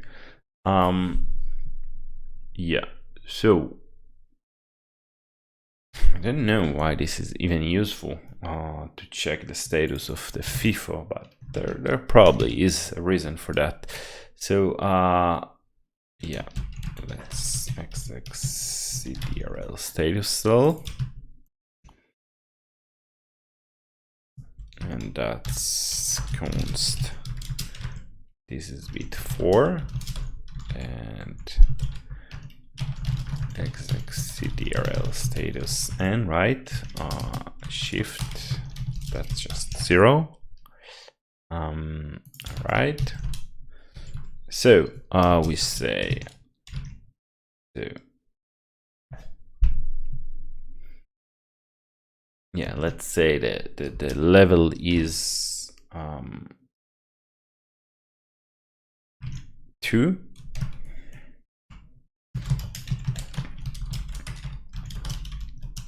So 2 shifted by exec control status and shift, and then it should be, since we set it to, we don't want the status control cell, we want it to be 0, so it will be we expect the result to be all ones. I think there is like a mask that we need to take care of when we are reading from this debug pad out.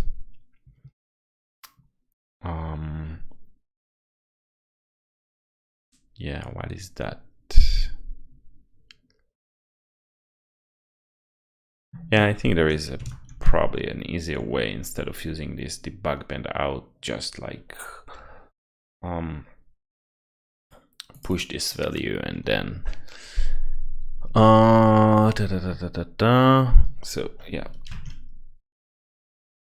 so 0 is for the TXV4, so we'll do check with 0 first of all. So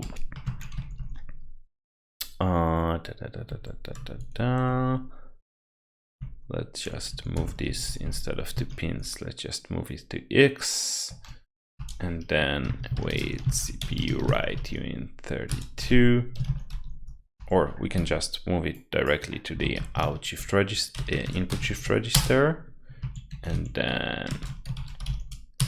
just PIO push this value.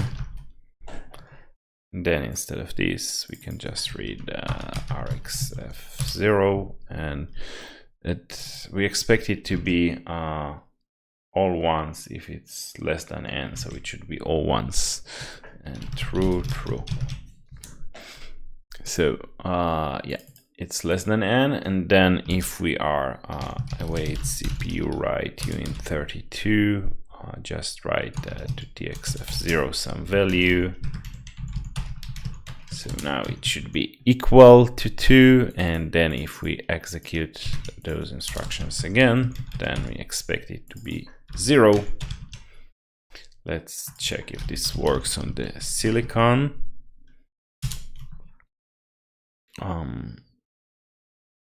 Yeah, and it failed because we received 16.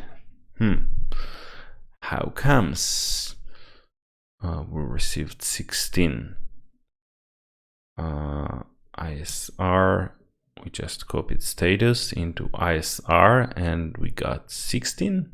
Oh, why did we have true, true? It should be false, false. Yeah, that's probably the reason we got some garbage there. Okay, now we have 19. Still doesn't make a lot of sense. Yeah, so push is the ISR, right? I'm not mistaken. Contents single clear ISR to all zeros. So we moved into ISR from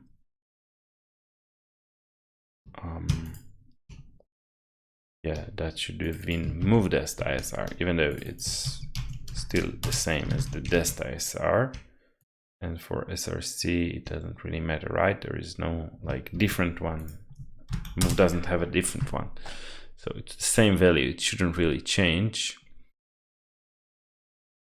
And we are looking at a value. So let's go back to this register. That was exec control, and yeah, so 0 all ones if FIFO is less than n, otherwise all zeros. Same here. Comparison used for move x status instruction.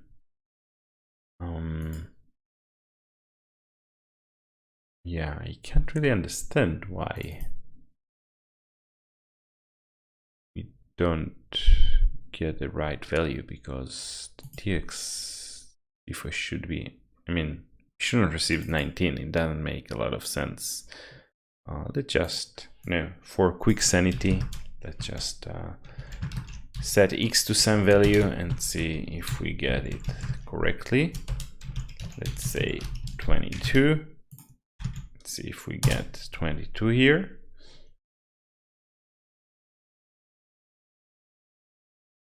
We did get 22, so if we copy from status, we get 22 again. It seems like status isn't doing anything. That's 5. Let's see what move says.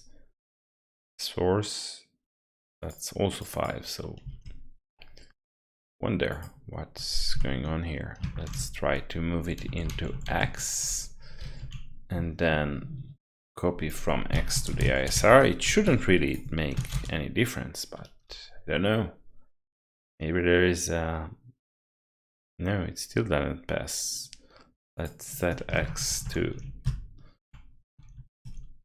what happens if we move their nulls. Then we expect it to read zeros.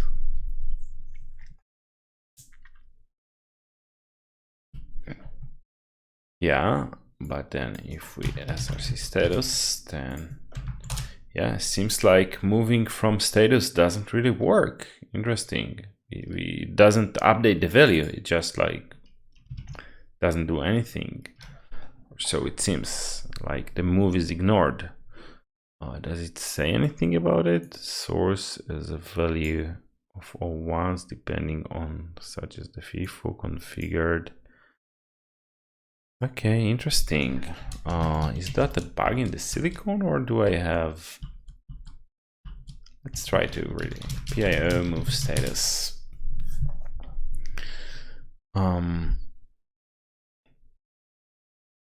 Yeah, I don't know. PIO move status. I don't think anyone is actually using it.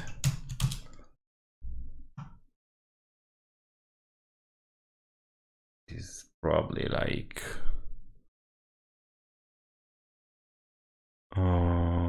yeah.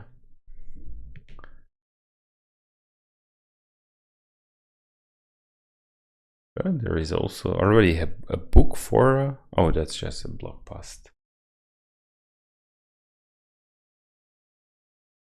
Yeah, it's just reference. Move status. So I'm not sure what's going on here, but it seems like there is a problem here.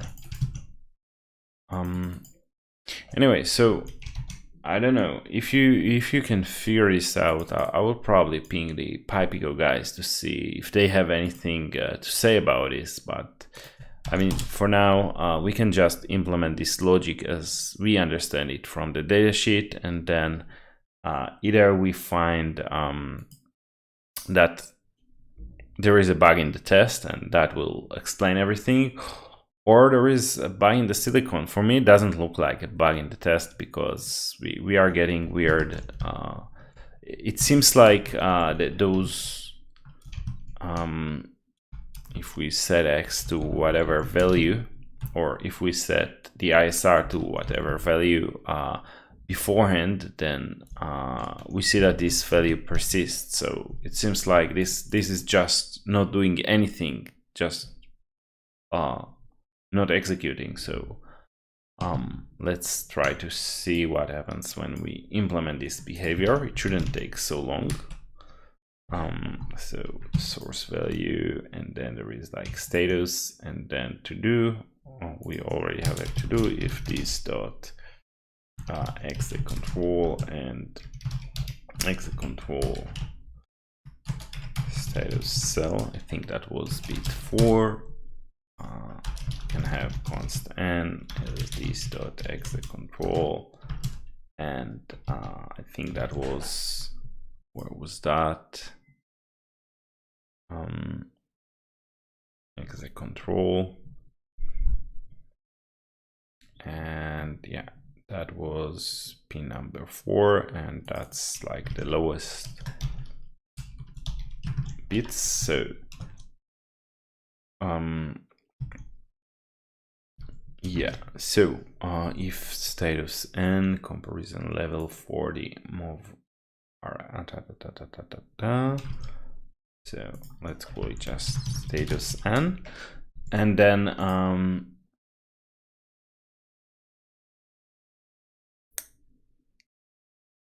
yeah, so in this case return this dot. So if it's true, let's just implement this constant.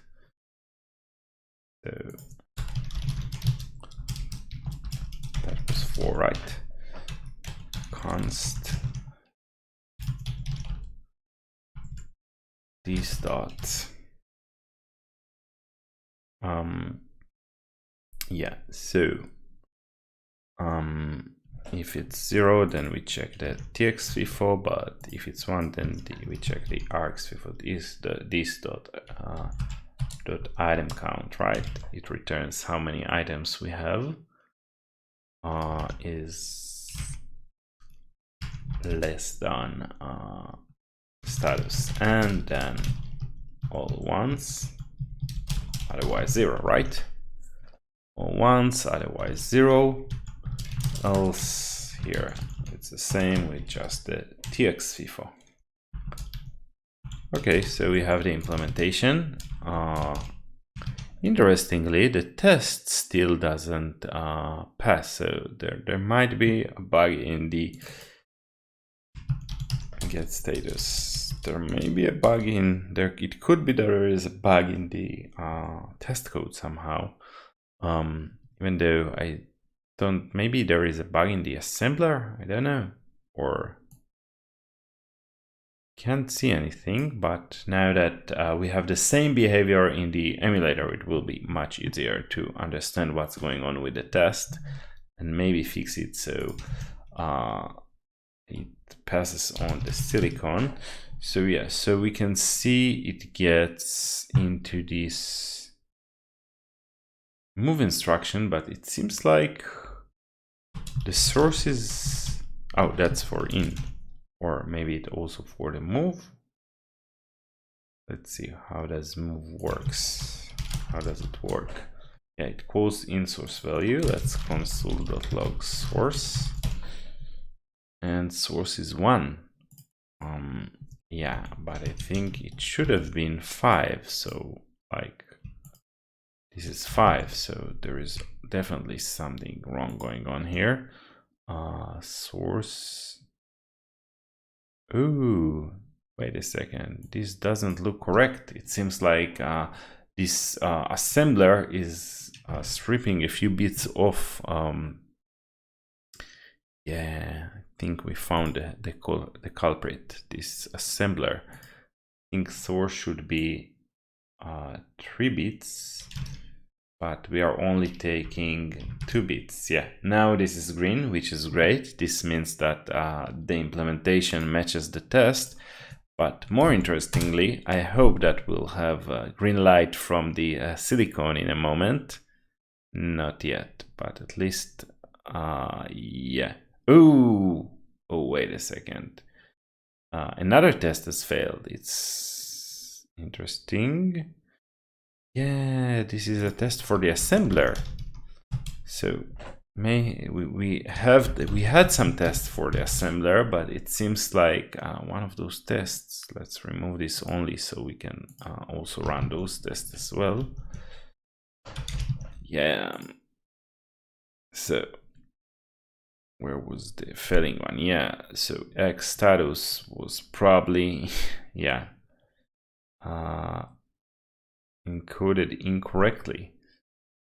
So I wonder how comes we didn't catch this. So maybe if we go to the PIO ASM, we can double check now. We just X, it doesn't work. Maybe we need to refresh this. This is probably open for some time. Status. Oh, I think we need to declare program, and this is the right code for move X, not status. So yeah, now the test is correct, the assembler is correct, and now let's just one more time test this on the silicon, and I hope to see everything green. Yeah, so that wasn't a silicon bug, that was an assembler bug, but we fix it, and now we have move status as well.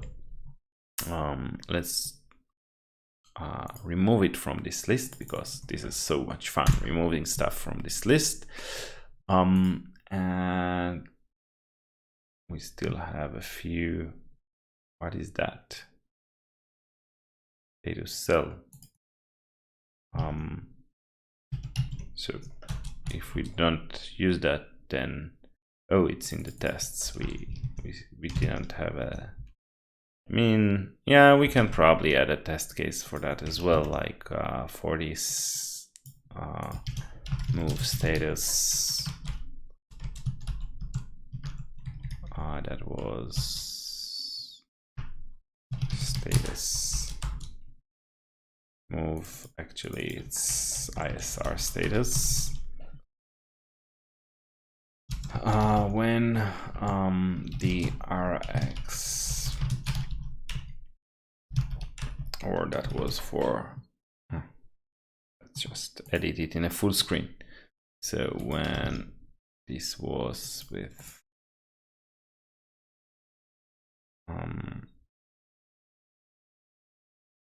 move status ex control, so that was when status cell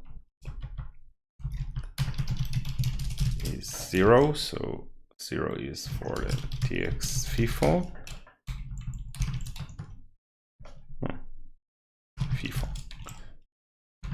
And then let's add another test for the RX FIFO when this is one.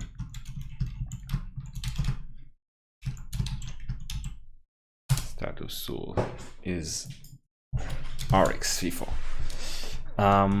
Status cell, and then or exec control status cell, and then we can just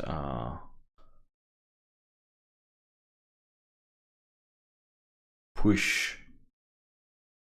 I guess, once, then we can probably push again, and let's set it to 1. So after the first push, so at this point we expect it to be 0 because there are like no items, and then if we push, there is 1 item, and then it should probably be it should be all Fs because the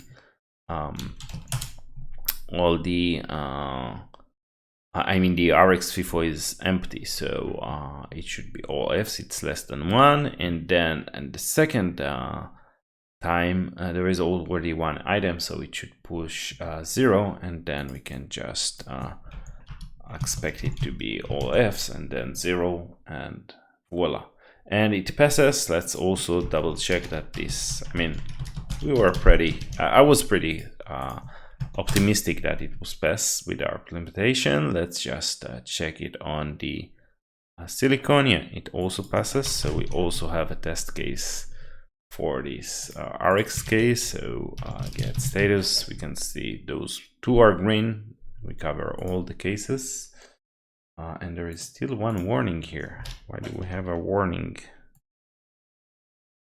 PIO again, import unused. All right, fit PIO implement move status, and let's tag the issue. That was issue number 61, and also fix a bug in the tests PIO assembler.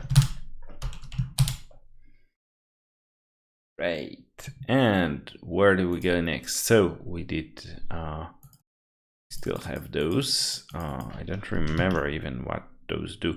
I know what sticky does. I don't know how to implement it. This is not even mentioned. Let's see what this does. No, I think we don't even need this datasheet anymore. We did all the instructions and probably most of the microcontroller.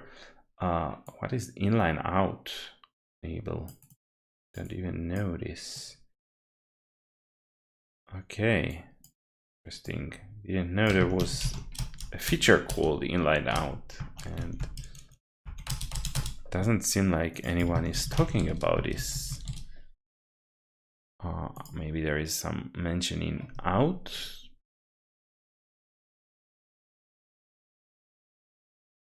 What is an inline out? Interesting. It's like a pretty big amount of bits for something that isn't even documented. Inline out. Maybe Google will help.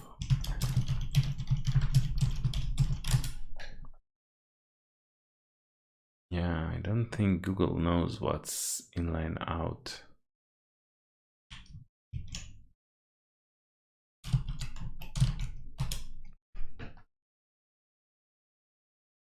I think it's the only, yeah, it seems like the only mention is like in here.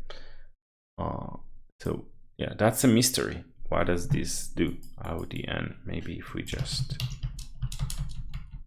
yeah, maybe I will just search for it in the source code of the Pico SDK. Yeah, perhaps we'll have something. Yeah, there is like inline out en. Okay, there is like this. All right, maybe this will be useful. if one, use a bit of the out data as an auxiliary light enable when used in conjunction, right? The assert, this can be useful. Okay, so probably this explains that. Use a bit of the out. So one of those bits will be auxiliary write enable when used in conjunction. What is this auxiliary write enable?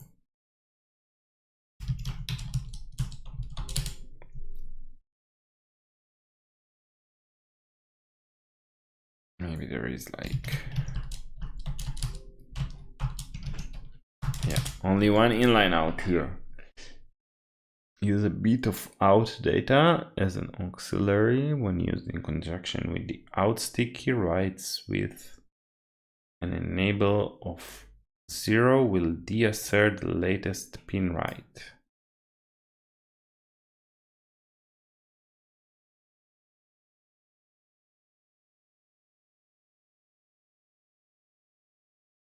So if you enable out sticky, then maybe there is like a documentation for sticky. Not really. Yeah.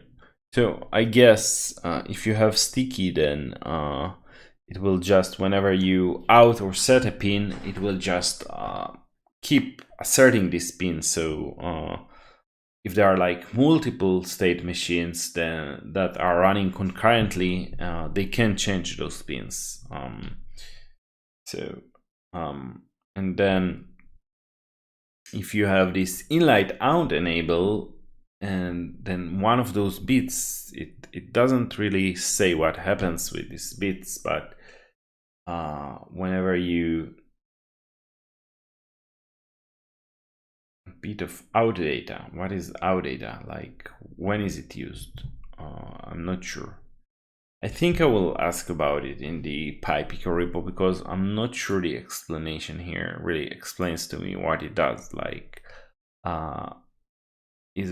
does it happen whenever I'm doing out, or does it happen whenever I'm writing out to I mean, the out instruction, you give it a bit count. So what happens when this bit count is less than the bit? I mean, it's not really defined very well what this does. So I think I will just ask about it. And I don't know if anybody is actually using those sticky pins, but I think in order to implement them, we'll need to sort of start working about, implement writing from multiple state machines. Right now, we don't really do it. I mean, one thing we can probably do is, yeah, we should probably, instead of, so whenever we step, so I think there is one thing we can do to facilitate output from multiple machines, and that's also probably related to this. So let's see. So how does it work? Output wrapping after pin 31. So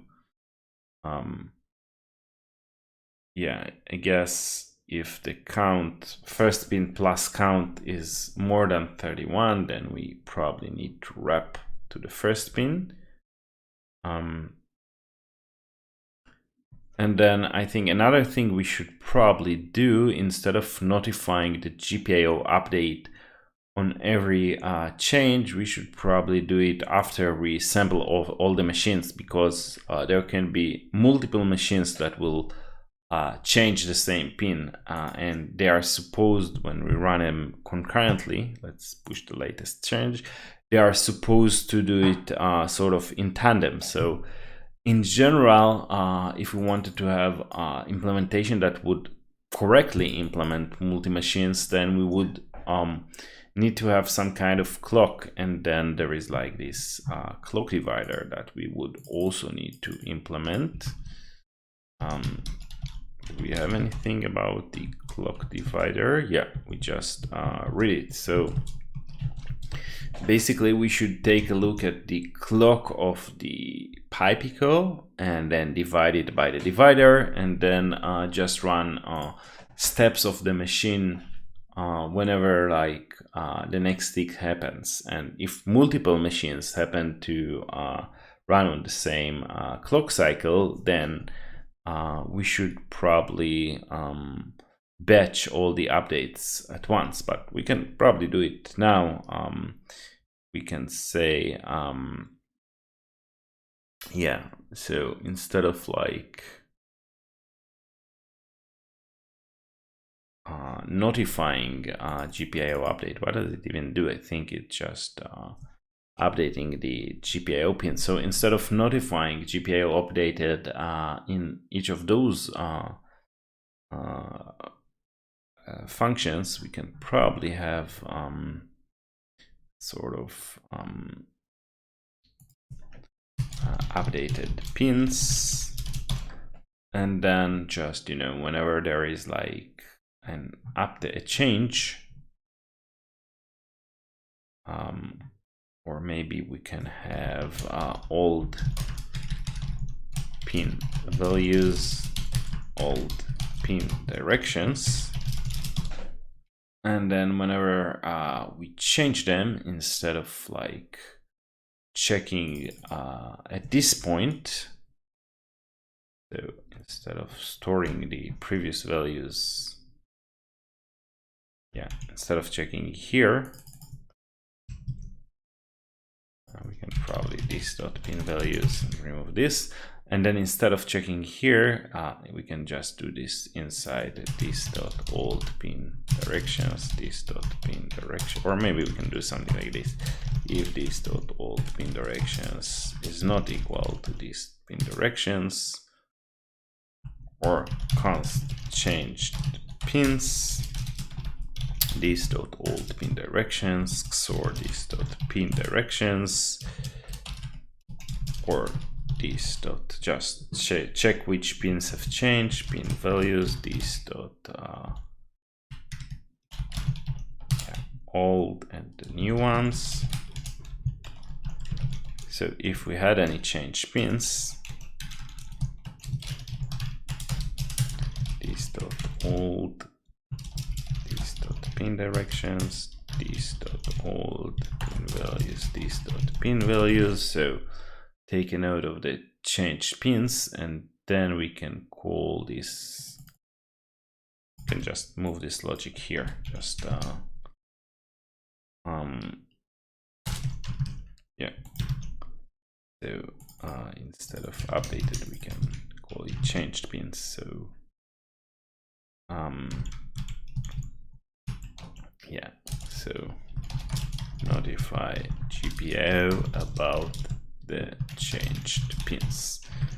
So yeah, so I think this there is also the thing where I think we call pin direction change from out pin and also from the side set. So the same instruction can change, like it can set some pins using the out instruction, and then at the same time it can set other pins using the side pins. So with the previous logic, we would just notify GPIO twice, even for the same machine, that we changed the pins.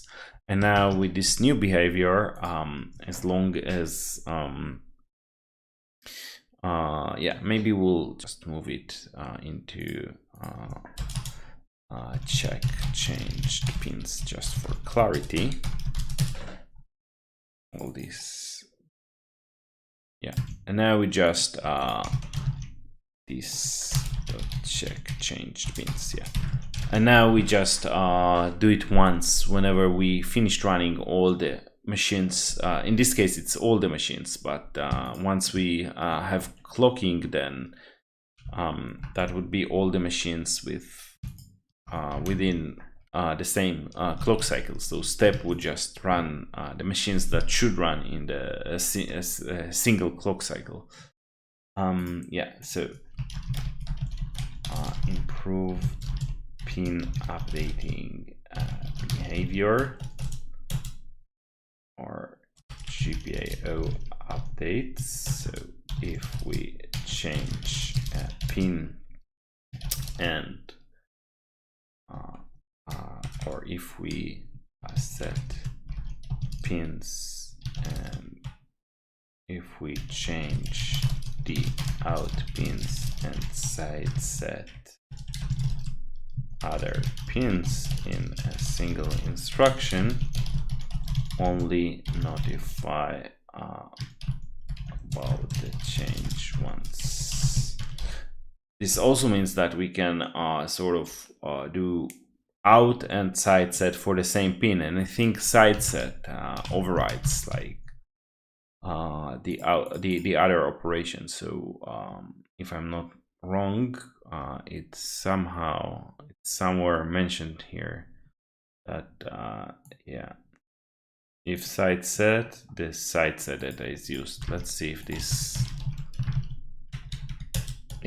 is actually the behavior. So yeah, first we executed the move or out, and then we only care about the take care of the side set. So the side set will override in this case. Cool.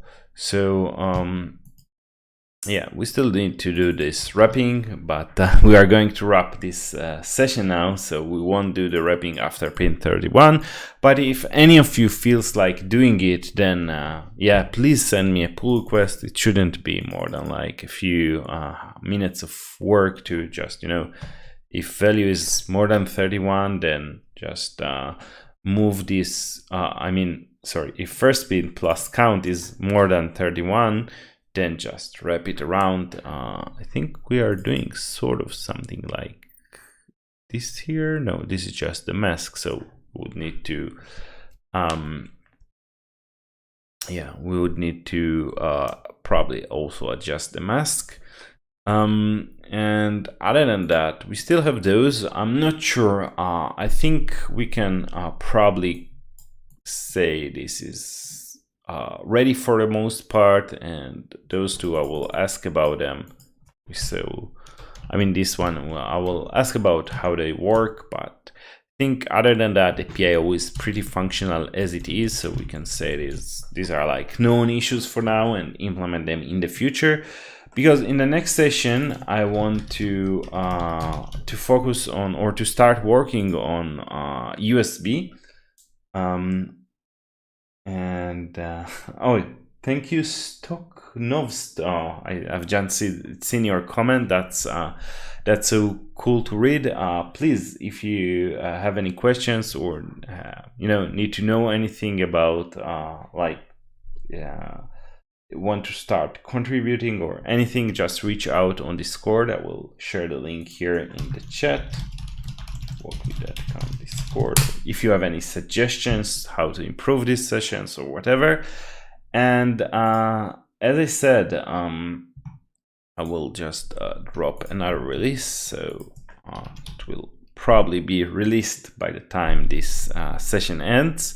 And as I said, I'm thinking about changing the format for the future sessions, and instead of implementing more peripherals, I will do it offline and then spend the sessions optimizing the speed of the emulator. I think there are like a lot of places where we can improve the speed of the emulator, makes it faster, especially when it works in the browser. And there are a few exciting ways that we can probably leverage WebAssembly and things like that. It will probably take a lot of time, but to really boost the performance of the simulation. There is also like this multi-core operation, which is pretty challenging, especially that's one of the reasons we need to boost the performance. So yeah, I think we can probably close PIO for now, and I will just open bugs for those missing things. So let's just close it. So we have most of it done right now. and that would be a minor version because we finished a new feature, the PIO. So do let me know, please catch me on Discord, and do let me know if you want to continue working on the peripherals on live stream like I did until now. We have the USB, DMA, analog, and a bunch of other peripherals, or should we just should I do it offline and just shift to working on the performance in the next few live streams? So let me know what you think, and I hope just like Stoknovst, you are enjoying these streams. If not, then let me know. Oh well, we are running all the tests against the silicon because I didn't close the PowerShell. Let's try that again. So do let me know what you think about it, and other than that, I wish you a great week, and I will see you next week, maybe working on the USB or starting with a performance. That's up to you, so let me know and we'll plan accordingly. So until then, have a great week and see you next Tuesday. Bye bye.